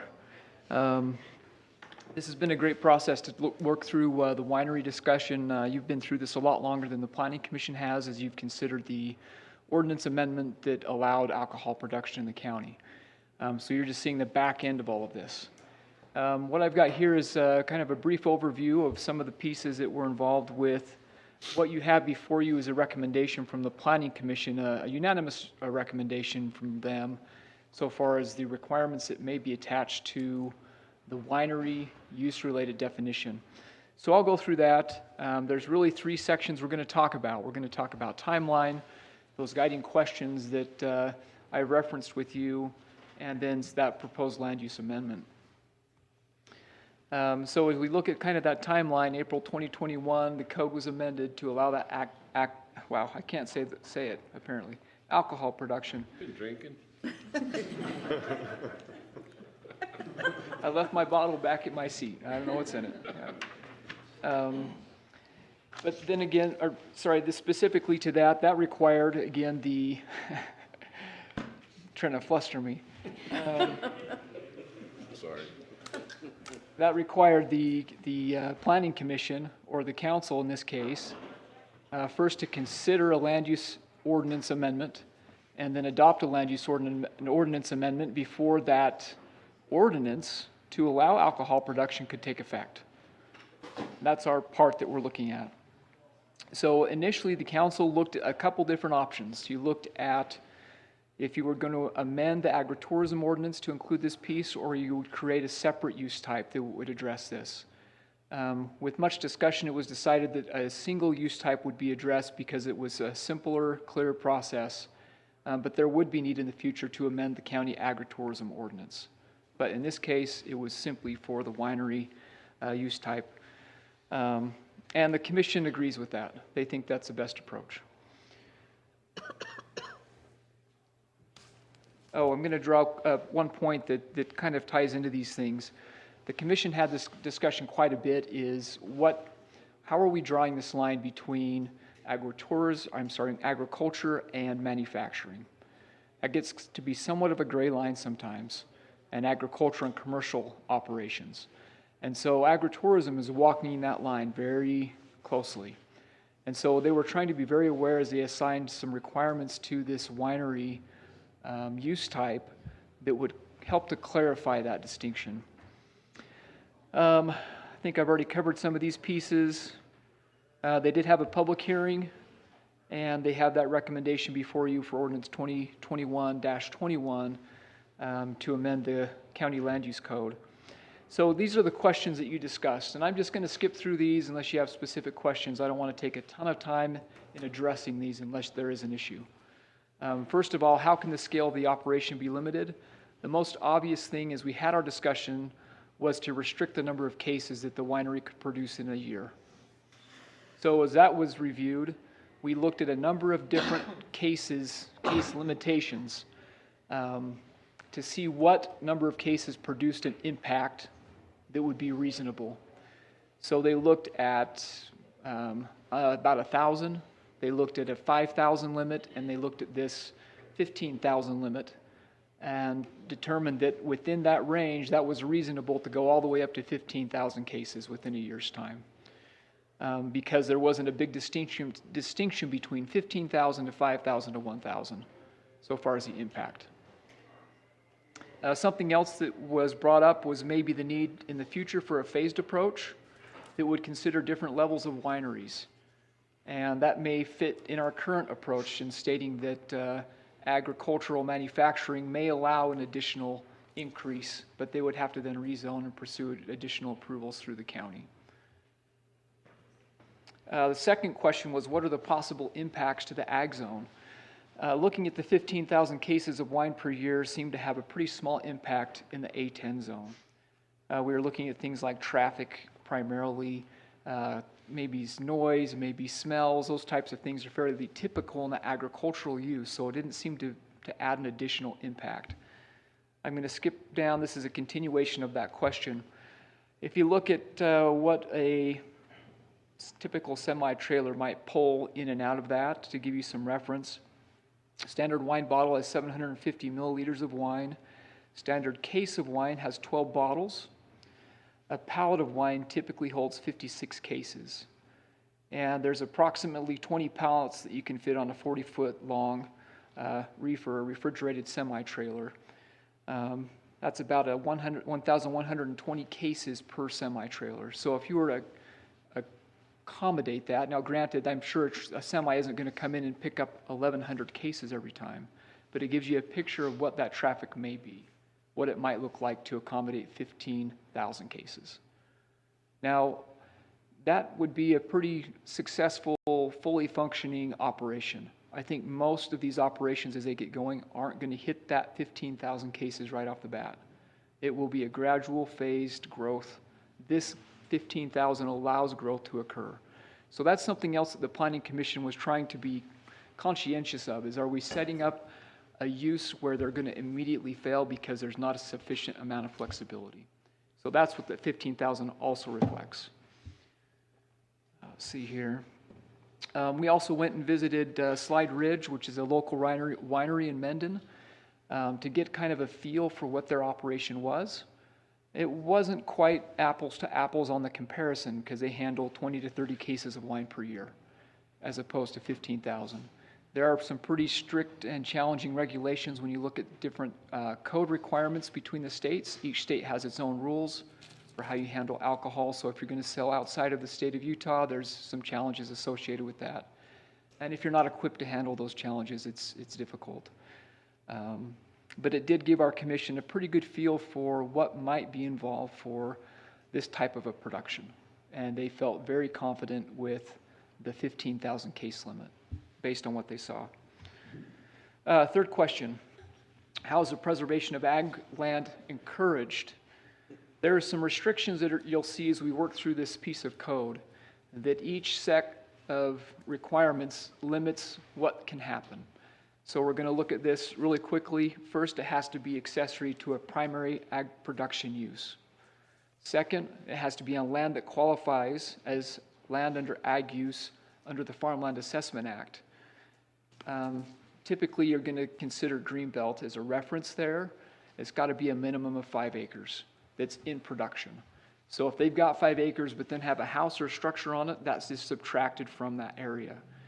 Now, I know enough about the taxes to get me in trouble, so that's all I'm going to say on the tax end.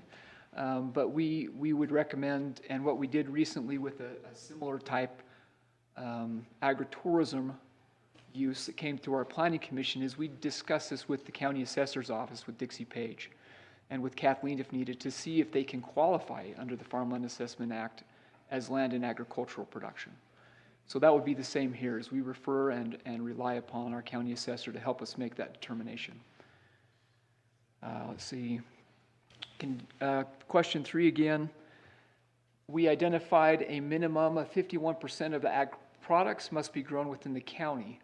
Now, we went all over the place on this discussion, whether it's 51% or what the percent is and where it needs to come from. And in looking at the realities of how a winery would operate, it's again, we needed to leave flexibility in where product needed to come from. So if there was a specific area in the county, let's say the site was directly affected and all the material had to come from the site, that's an immediate impact.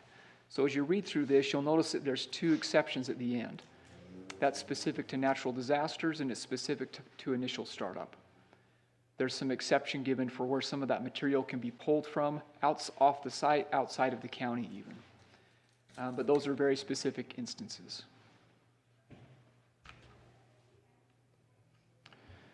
Question 4, how can the impact on neighboring properties be limited? The biggest thing we can point to there is the primary use of the property is ag. It has to be the primary use. the question you're going to have to start thinking about as a council, and the commission will, is when we talk about agritourism, is where that line starts to get blurred. Where does the county expect to have agritourism occur? What zone does it occur in? How do we address that specifically when we start placing this next to residential type properties?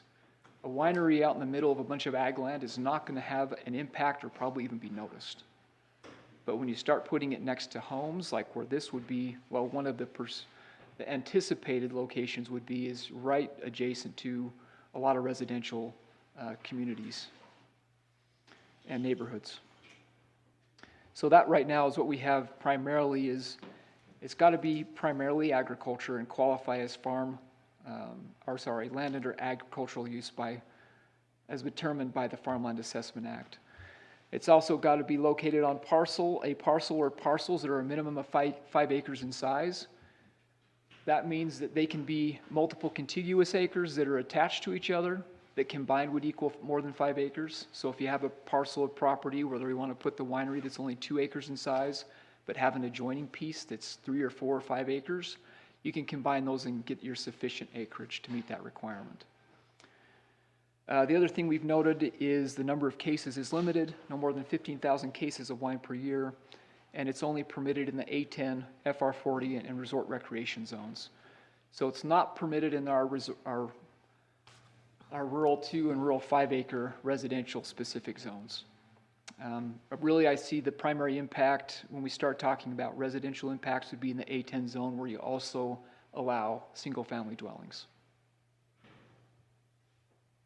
Fifth question is, how is access to these types of facilities addressed?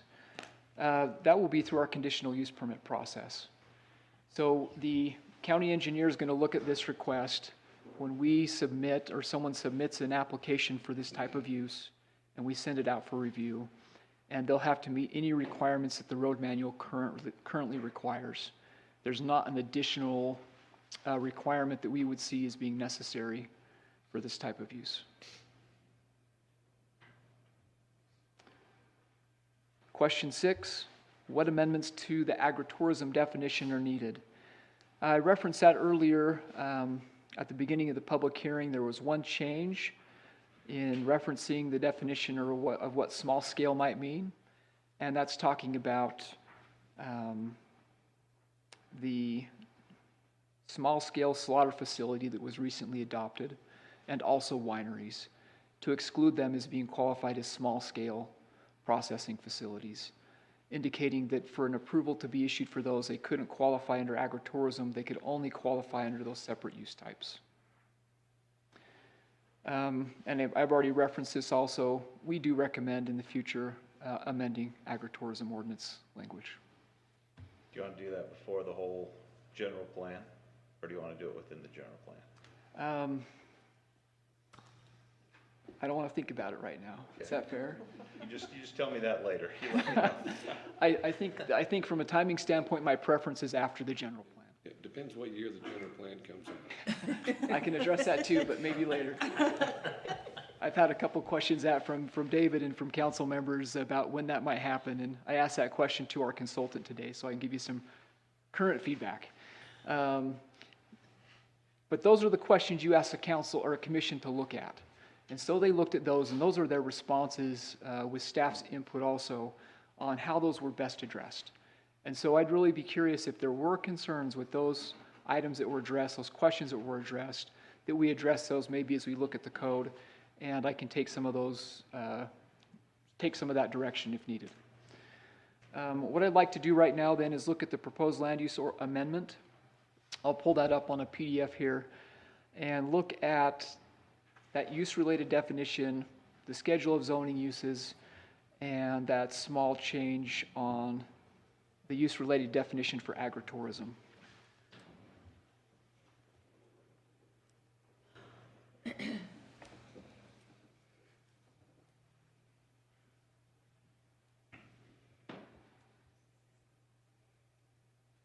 Are they picking grapes out there? So. You guys remember where this is, don't you? Is there a prize if you can name this picture? White Pines. That was my guess, White Pine. Stony Grove, yeah. It's pretty nice. Is there wine in Tony Grove area? I don't know why you're asking me. It's a short growing season. You're at the submarine There we races. go. All right, let's scroll through here real quick. Oh, I'm in the wrong document. My apologies.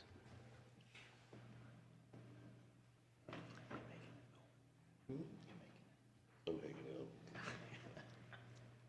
Here we are. All right. First of all, something that's going to be important when we talk about a winery is the definition of what we mean. So this is going to come back to the ordinance you adopted and taking on the definitions that the state ascribes to what a winery is and what it means. So I'm going to read it just for the record, I guess. But a winery is an agricultural processing facility used for the commercial purpose of processing fruits, plants, honey, or milk, or other like substance to produce wine. So that's a pretty broad window. Oftentimes when we say winery, we think grapes, and we think specific to that. And it's not. It's much broader than that. So Gordy's been running a winery all this time. Milk.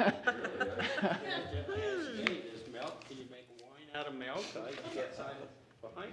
3 raisins at room temperature? Never mind. We looked it up, and it doesn't look like something you'd ever want to drink, but it exists. It exists. My grandpa used to like fermented cherry juice. Yeah. He loved that stuff. So you can see also that processing has a lot of pieces to it. Processing includes wholesale and retail sales. That's contemplating the fact that the winery may want to sell their product at their site. Now, they still have to meet all the state rules with that.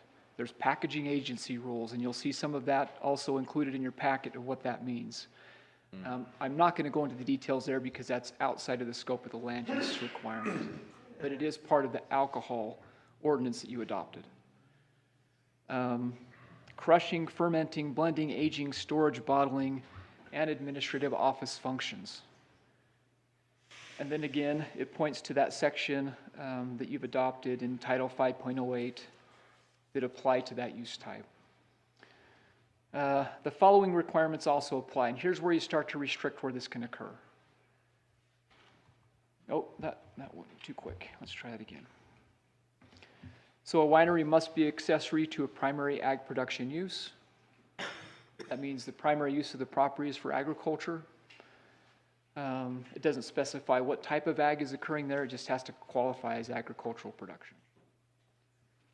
A winery must be located on land that qualifies as land under agricultural use under the Farmland Assessment Act, as stated there, and then be located on a legal parcel or contiguous legal parcels that are 5 acres or larger in size.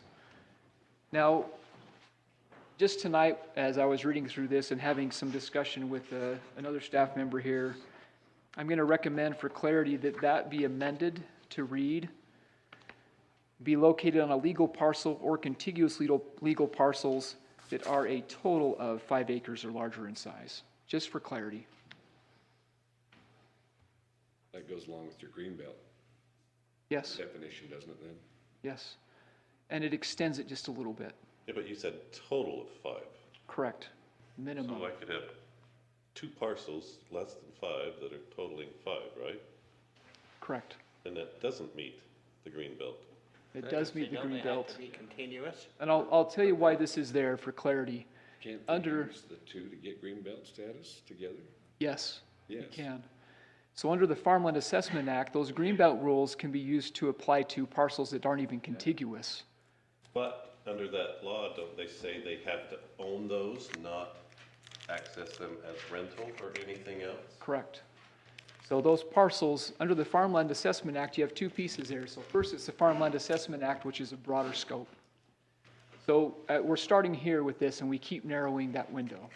So first, we're saying it's got to be land under ag production. Second, we're saying it has to qualify under the Farmland Assessment Act, which says I could have the winery on a 2-acre parcel, but 5 miles away, I could have 50 acres that qualify, and that means I can piggyback those together and it would qualify under the Farmland Assessment Act, if it met all the other rules, right? So the next step down from there is saying not only do you have to qualify under the Farmland Assessment Act, you also have to have legal contiguous parcels that are 5 acres or larger in size. So it's taking that 5 acres and saying, you also have to have 5 acres on your property. You have to have 5 acres, period. And that helps create some of that, or reduce some of that impact that may be perceived for neighboring properties. Now, the next step we take is number 3. Wine produced by the processing facility must be produced from 51% or more of the agricultural products that have been grown within the legally defined boundaries of Cache County. Initially, that said legally defined boundaries of the property, and that was too restrictive. That's really not a realistic approach for how that needs to function. And so it was expanded to the boundaries of Cache County.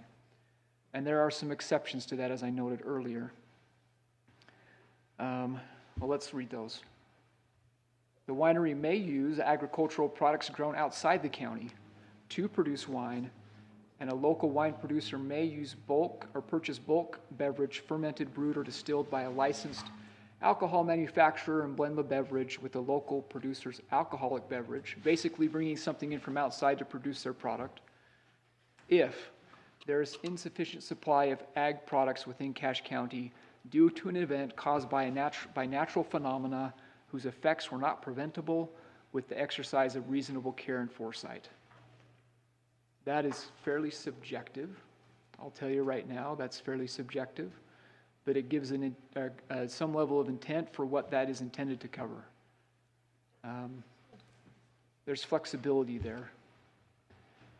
The second one, or the on-site and local agricultural product is not yet of a sufficient quantity to support the production of wine, but sufficient resources that will be used as part of the wine production in the form of planted vines, plants, trees, hives, and similar are present and of an equivalent amount to support the quantity of product to be produced. So this considers that initial startup. What all that language is intended to do is prevent someone from showing up on the site saying, you know, in 5 years I'm going to have however many hives or vines or whatever it is, so I want to start producing from this moment to that extent.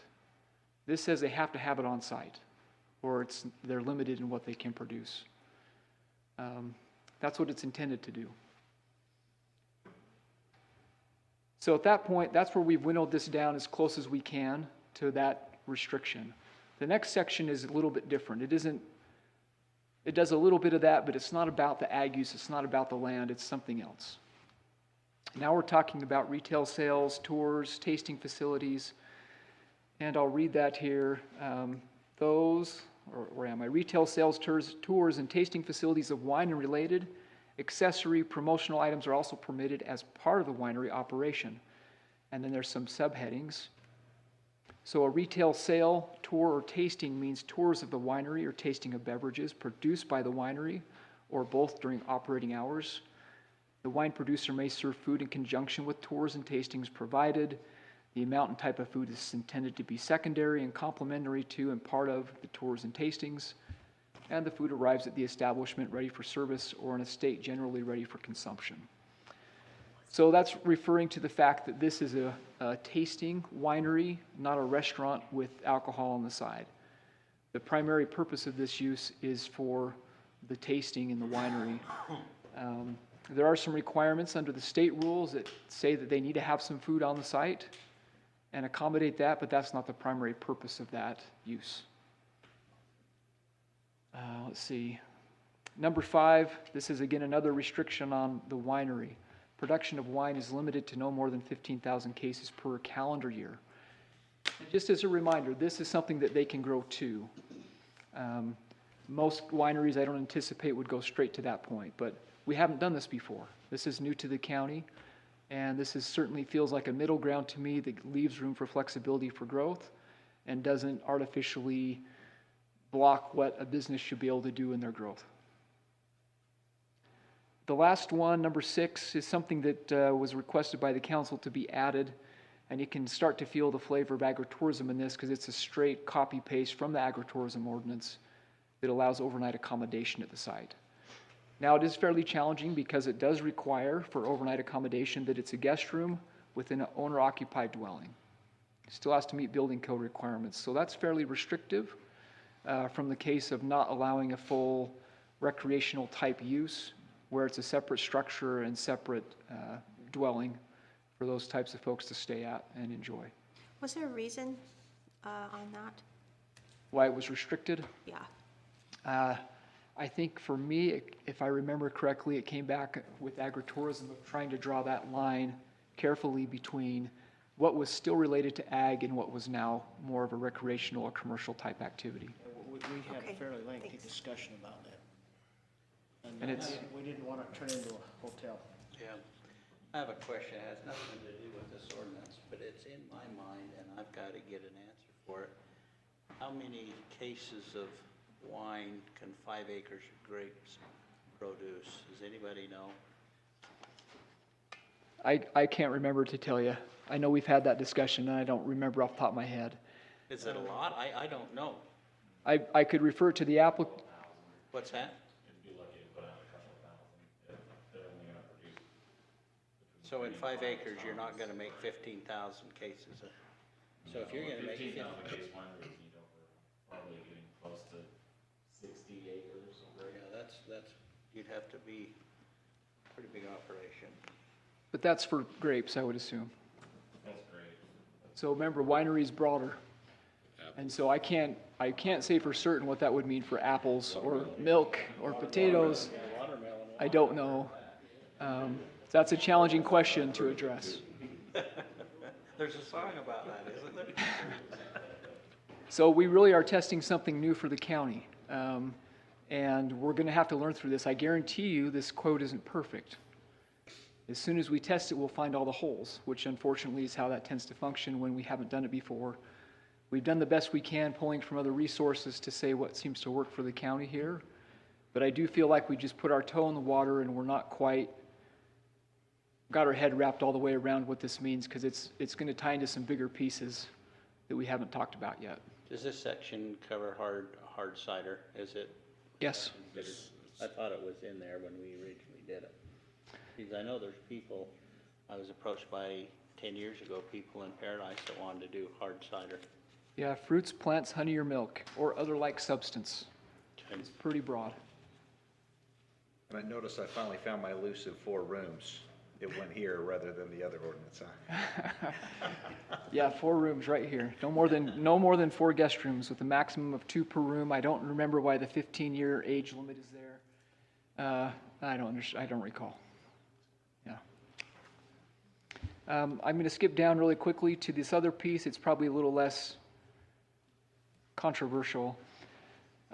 Schedule of zoning uses identifies that this use would be allowed as a conditionally permitted use in the A10, FR40, and resort recreation zones only. So that's what I don't like. Yeah, you throw conditional use permit on this and you got it. Oh, it's a guaranteed approval, yeah. And I don't like that part. I do not like the FR40 or the RR. That's amendable. It's just there, that's the recommendation. I think just keep it in the ag zone and then you're tied to agritourism, you just keep it in the ag zone. That makes a clear indicator of that it is tied to ag. I agree. Yeah. I would agree. I don't think the commission has a strong opinion or a strong recommendation either way there. FR40, that's like backwoods moonshining, you know? I don't know, I just sitting there going, I don't really want to open up to that. Now I want to ask you about any stills you know about, Dave. That means you don't have to haul your own beer when you go four-wheeling. You stop off at a place and get it. It does. Is there? Those are the two, I have heartburn with those two. Isn't there a way that we can, as a council, strike FR40 and RR? Absolutely, yes. So this is a recommendation to you from the commission. You are the authority. What was their rationale, could I ask on those two? I think the A10 and FR40 are going to be similar to the small-scale slaughter facility, which they had just approved. And it seemed similar in its use type, and that seemed reasonable. The resort recreation was tied to the fact that most resort recreation type facilities, none of which we have in the county, are driven more towards that type of use. It's more of a recreational, interactive, they got to have 2,000 acres, golf course, we're looking at a whole different scale of operation. And so it seemed appropriate to tie it to that and allow it to occur in that type of zoning. Again, that's not been really tested. But it's not an ag. Correct. Well, but FR 40 does have ag in it, so. It does, but I mean, you go up Sardine Canyon, you've got FR 40 and they're farming it. That's so. right. And you go into many I would forest areas. suggest that we scratch the FR 40 and then we can review it if somebody can come and share with us how it would work. Is that a motion, Gordy? The RU2, the RU5. Do you want to make that one? leave that, no in the RU2 or Yes. RU5. I think you just allow the conditional use to be put in A10 and that's it myself. Yeah, I want to read it again. That's my feelings. So there's a motion to strike the FR 40. Is there a second? Second. Okay. So moved and seconded to strike FR 40 on there. And also I don't want to read the whole long thing. And also the resort. Okay. Now, that doesn't mean that somebody can't come and approach us and share with us how it could work. I mean, it's just saying, I don't quite see how that's gonna work, so let's not put it in there. And then at a future date, it can always be changed. Okay. So All in, we almost done, I'm almost ready to say, let's go ahead and do this and be happy with it. let's vote on this part first. All in favor of striking FR 40 and the resort zone? Say aye. Aye. Any opposed? Any abstention? Motion carries unanimously. I mean, it's getting 9 o'clock and, you know, my lights start to go out about 9 and I'm not sure I'll be able to participate very well after. Do you guys want to vote on this tonight? Paul's ready to make a motion. I'd like to look at it one more week and just go through it again, but whatever the council wants to do. Is there anything other information that we need to have to vote for it? I don't see there's gonna be anything else coming. I'm pretty supportive of it. I am too. I think I am.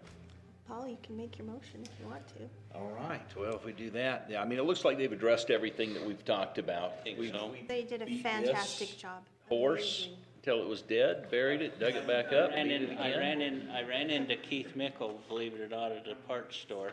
And I said, I see you're on the agenda, and he was very supportive of what, you know, the council and the planning and zoning had put together. And so I think, you know, I think it's good. I mean, if that's what we've decided to do, then let's go ahead and do it. Okay, well, then I'll make the motion to waive the rules and approve ordinance 2021-21, amendments to Title 17 to allow a winery. And that motion includes what we just voted on to strike FR 40 and resort recreation. I'll second that.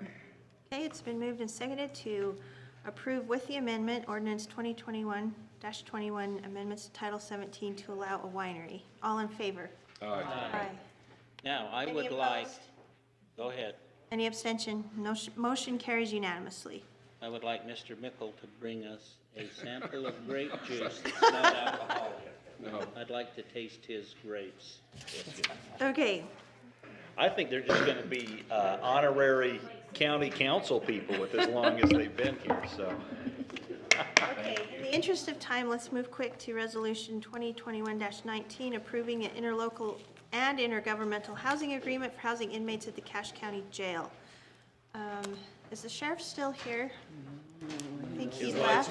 Yeah, he was smart, he left. I read through that. I mean, it makes sense. It's just a more formality, isn't it? I think it is. Executive Zook, do you have any input on it?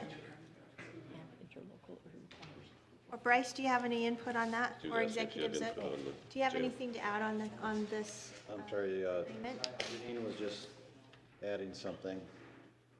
Yeah, the reason it needs approval from the council is because it's interlocal and intergovernmental, dealing with two different Okay. entities.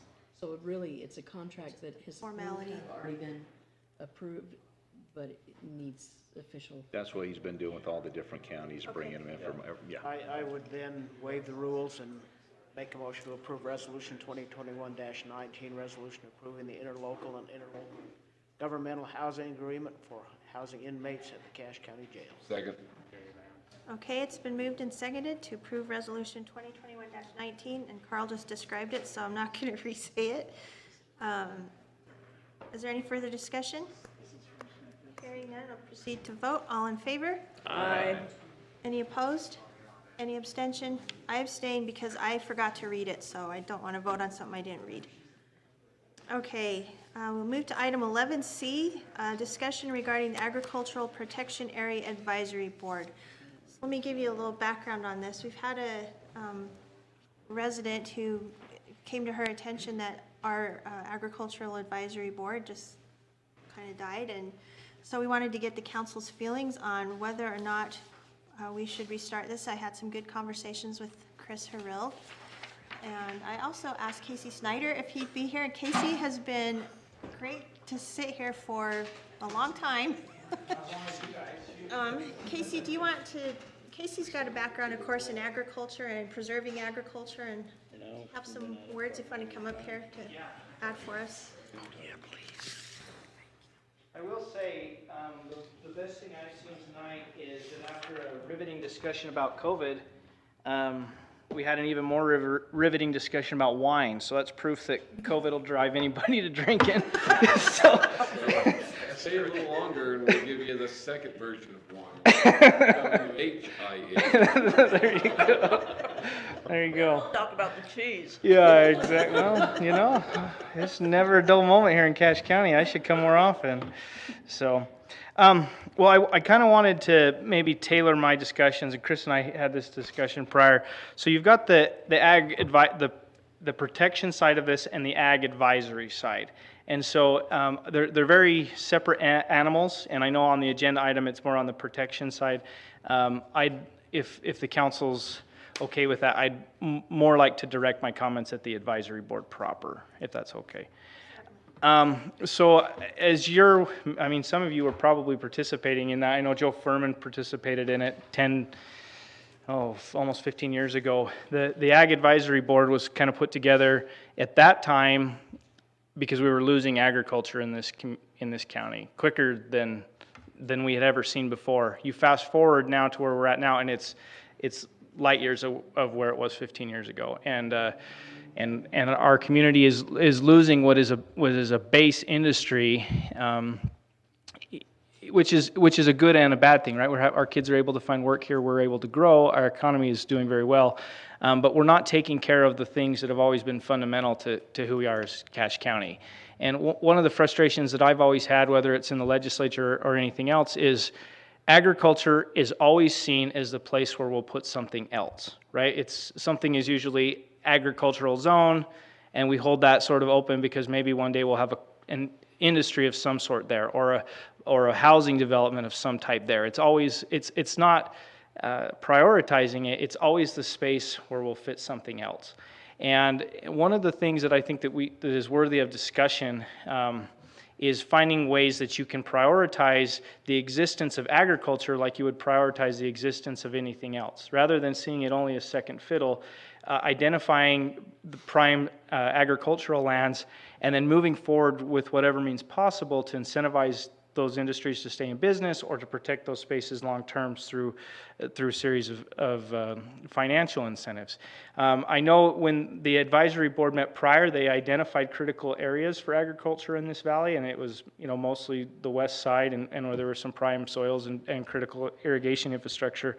But I think now we're at this crossroads where we may not see Cache County as either rural or agricultural in the next 10 to 15 years. We need to start prioritizing it, or those decisions will happen without our input. So if the county is amenable, I would recommend maybe rebooting that in some form or fashion, and I'm happy to lend my time and talent if I have either of those to that effort. So that's sort of the quick and dirty on that front.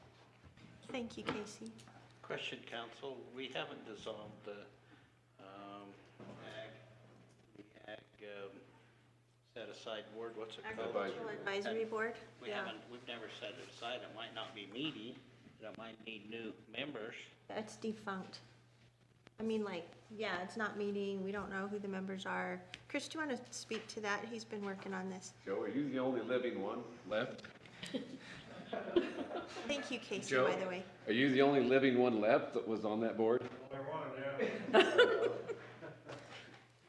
we used to always have one representative from the conservation districts, one from the North Cache and one from the Farm Bureau. Blacksmith Fork and North Cache. Yep. and then one from the Farm Bureau. I mean, they're still in operation, so we at least got 3 standing members, even though they haven't functioned. But when we used to do ag protection, you know, if we wanted to do an ag protection now, you would just call that board together and do it.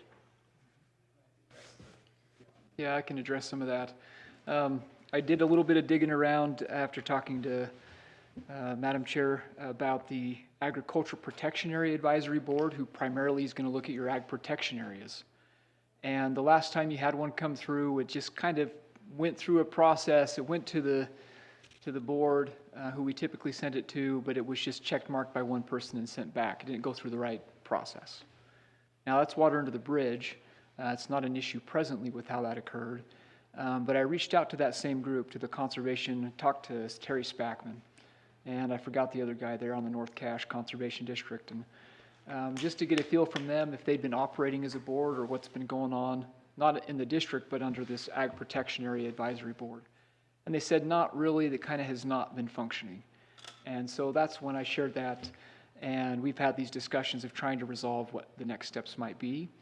So in your packet that I gave to you, there's some recommendation there that probably would be a good idea to sit down and chat. There was a resolution back in 1995 that's still been adopted as part of the current code as reference, that points to the county executive as making it a recommendation to the council, who would then appoint who's on the Agricultural Advisory Board. Your code also specifies it has to be from one of those conservation districts, whether it's Blacksmith Fork or North Cache. From their senior advisory board, I forget the title now. So when it's pulled from that, then you can make that assignment. It's a 5-member board, and they hear those requests and requirements. A question I've had as I've done this research that's come up is, you've got the Agriculture Protection Area Advisory Board, you've got the Cache County Agriculture Advisory Board, and I think there's also a State Agriculture Advisory Board. I've been doing my darndest to track down the Cache County Ag Advisory Board. I can find references to it all over the place. I cannot find anything that identifies who are members of this board or how they currently function or when they maybe cease to function. There was a lot of good work done there in the past, and I'm not sure where it ended. I can see as recent as 2002 that there's been some good, sorry. I really think we could tap Clark Israelson, and he could give us some pretty good information. He's in Jamaica right now, but I think he would still respond to an email. He may, and I was going to reach out to some more of those folks on those North Conservation or the Conservation District folks, because I think they'll also have some good ideas. John White probably knows some of those details. Haven't chatted with him yet. When I used to sit on that board, the chairman of each board sat on the Ag Protection Group, and then I think the county agent sat in on, and a couple other board members, and I don't remember who they were or how they decided to appoint them, but I mean, at one time it was a very active board, because when they first was talking about what they could do 15 years ago about ag protection, that was one of the things that the state did, is they came up with the ag protection zones. And those zones are still very, very, very good. I mean, you can't put a highway through them. You can't do a lot of things through an ag protection zone. And so they're still intact. It's not that they've been dissolved. But I don't know if the area is ready to try to protect land again. It's gotten to the point where it's so hard to make a living agriculturally wise that, at least in the south end of the valley, that there's just not a lot of thing. I think Joe Furman might be the last banner man to hold the ag zone in the south end of the valley. But anyway, that's how the board was set up.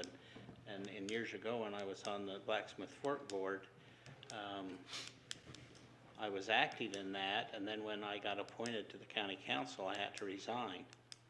And that's how I ended up off, and I never could figure out how, when John got on the board, how he didn't have to resign. It never made any sense to me.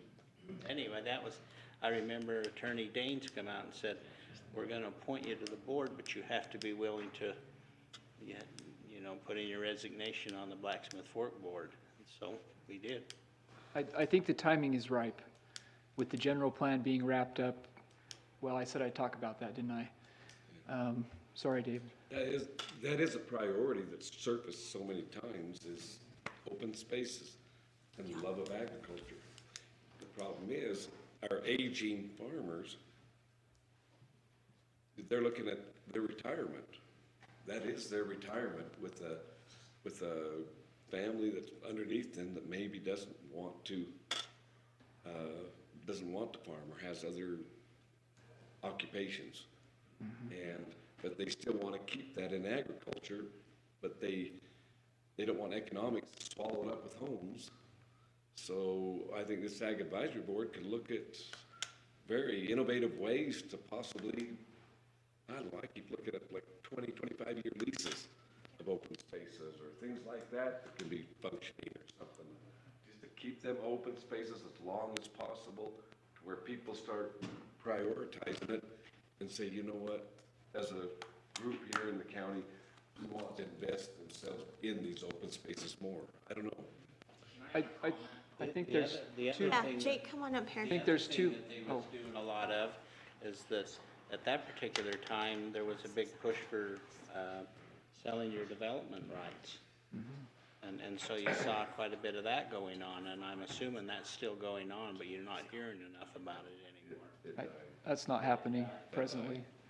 There's two issues that maybe need to be considered, and we've got onto the Ag Advisory Board piece here. But there's the Agricultural Protection Area Advisory Board, which is a different board. And that's something that was brought up by Madam Chair about maybe we need to reinstitute that, and that needs to be in place so when the next Ag Protection Area request comes through, you have a board in place that can address it. That's probably low-hanging fruit that can be managed. This other question about the Ag Advisory Boards, I think needs a little bit more work and some real deep questions, deep dive on what needs to happen there. Jake, you had something super quick. Yeah, I'll just make this really quick. The one thing I just wanted to say is I think this timing comes ideally, and even though like ag land is going away and it's happening because of development, I think the ag protection is even more important for the farms who are still here to fight against that to keep their farms. Because a lot of these guys, they're going to end up retiring, like Dave said, but there are farms that will still last, and coming from Lehigh, where I saw urban development, there needs to be protections in line. Also, a second thing that has just become big is that the conservation district are doing an ag VIP program where if water quality is watched by the farm itself, it actually has extra protections behind it to keep it safe from when developing things come about, just because they have that VIP certification with them. So just That's very helpful, thanks. I think every one of us are in favor of doing what we can to protect our agricultural heritage and our agricultural lands, and so I would make a motion that we approve moving this item forward and beginning the process of developing and reinstating an agricultural protection area advisory board. I'll second that. Okay, it's been moved and seconded to move forward. Oh, Two. Yeah. Yeah. I think two, the two boards. the two boards, the Ag Advisory Board and the Agriculture. Reinstituting the Ag Advisory Board. Okay, is that part of your motion? Yes. Okay, so the motion is to move forward with restarting, reinstituting both the Ag Protection Board and the Ag Advisory Board, correct? Yep. Okay, all in favor? Aye. Any opposed? Any abstention? Okay, motion passes unanimously. Thank you, you guys, and Casey, thanks for coming, really appreciate it. We'll pay you time and a half for staying this long. Yeah, you can have the rest of my nuts right here if you want. I'll give you my Snickers if you'd like it, for a snack to go, for a snack to go Thanks, you guys. home on. Okay, so, other business, just quickly, the USU Homecoming Parade is Saturday, October 23rd, 10 a.m. if you're not listed there and you want to be part of it, let us know. UAC Annual Convention is coming up in November, and it looks like all of us and our executive will be there. We'll move quickly to council member reports. I've got three things, so I'll start first, because if not, I'll probably forget. In your packet, you should have had a League of Women Voters. They asked to be mentioned that the League of Women Voters is restarting here in Cache County. They're having their first meeting tomorrow, September 29th at 6 at the county fairgrounds. And they work on a wide range of issues such as voting rights, election laws, protecting clean air, water, and land, and fair funding and high standards for public schools. So if you know anybody who's interested in that, please let them know. The other thing I want to draw your attention to is you were given, I think by email, but also here on the counter, there's a petition or a letter. It's a petition to the county council from the Cache Parents United. It has 349 signatures, and they are asking for no mask mandates. I think they're also asking, some of them have emailed me and asked for not to have any test to stay programs, but I draw your attention to that since we had one that was the opposite last time, and in fairness, want you to be aware of that. And then lastly, I gave you guys these books, if I could just show you. These came from Steve Hansen, who is over the trust, and he is interested in doing a training for the council, and you guys can let me know what you think of it. It's the Arbingers, I'm not sure I pronounced it, Developing and Implementing an Outward Mindset Training. It's a 2-day workshop. He can make it one. He wants to present it to us, and then he would like our feedback to see if it's a good course to present to councils and executives, commissions. Anyway, you guys can think about that and let me know what your thoughts are. If you'd like to do that, let me know as soon as you can. David Erickson, do you have anything for council member report? Consider that training if we get our councils to be over by 7 o'clock. Other than that, I have nothing. Okay, so I am so sorry. Sometimes it's just crazy. It is. Gordy. You did a very good job of conducting this meeting. There was a lot of stuff going on. Yep. And sometimes they just go for a long time. But anyway, I haven't got anything to add. Looking forward to our meeting in November and meetings before then. Thank you. Carl. Well, I was going to talk about Bragg, but in interest of time, I'll defer that till Next meeting, okay, thank you. Barbara? Nope, I'm cleaning out my drawer. Okay. I yield my You don't need to time to put that in the Councilman minutes. Gunnell. Yeah. I'm with Dave. I'll do anything if we're over by 7, so. Hey guys, I'm sorry, I really do try, it just is crazy sometimes. Okay. Madam Chair, I move that we go to an executive session. Is that what we? Oh, that's Yes. you. You still got to have your time. Oh, no, I just gave my report, so thank you. I gave it first so I wouldn't forget. Second, to move to executive session. Okay, so it's motion and second to go into executive session for the discussion of pending or reasonably imminent litigation, discussion of the purchase of real property, and we will be meeting in the council chambers behind us. All in favor? Aye. Aye. Any objection? Motion carries unanimous.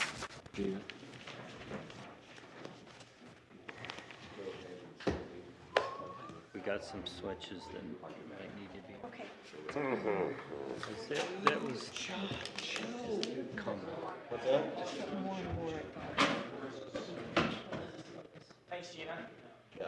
Thanks so much, Casey. Oh, shoot. You're awesome. No, I'm happy to be here. I need to get training.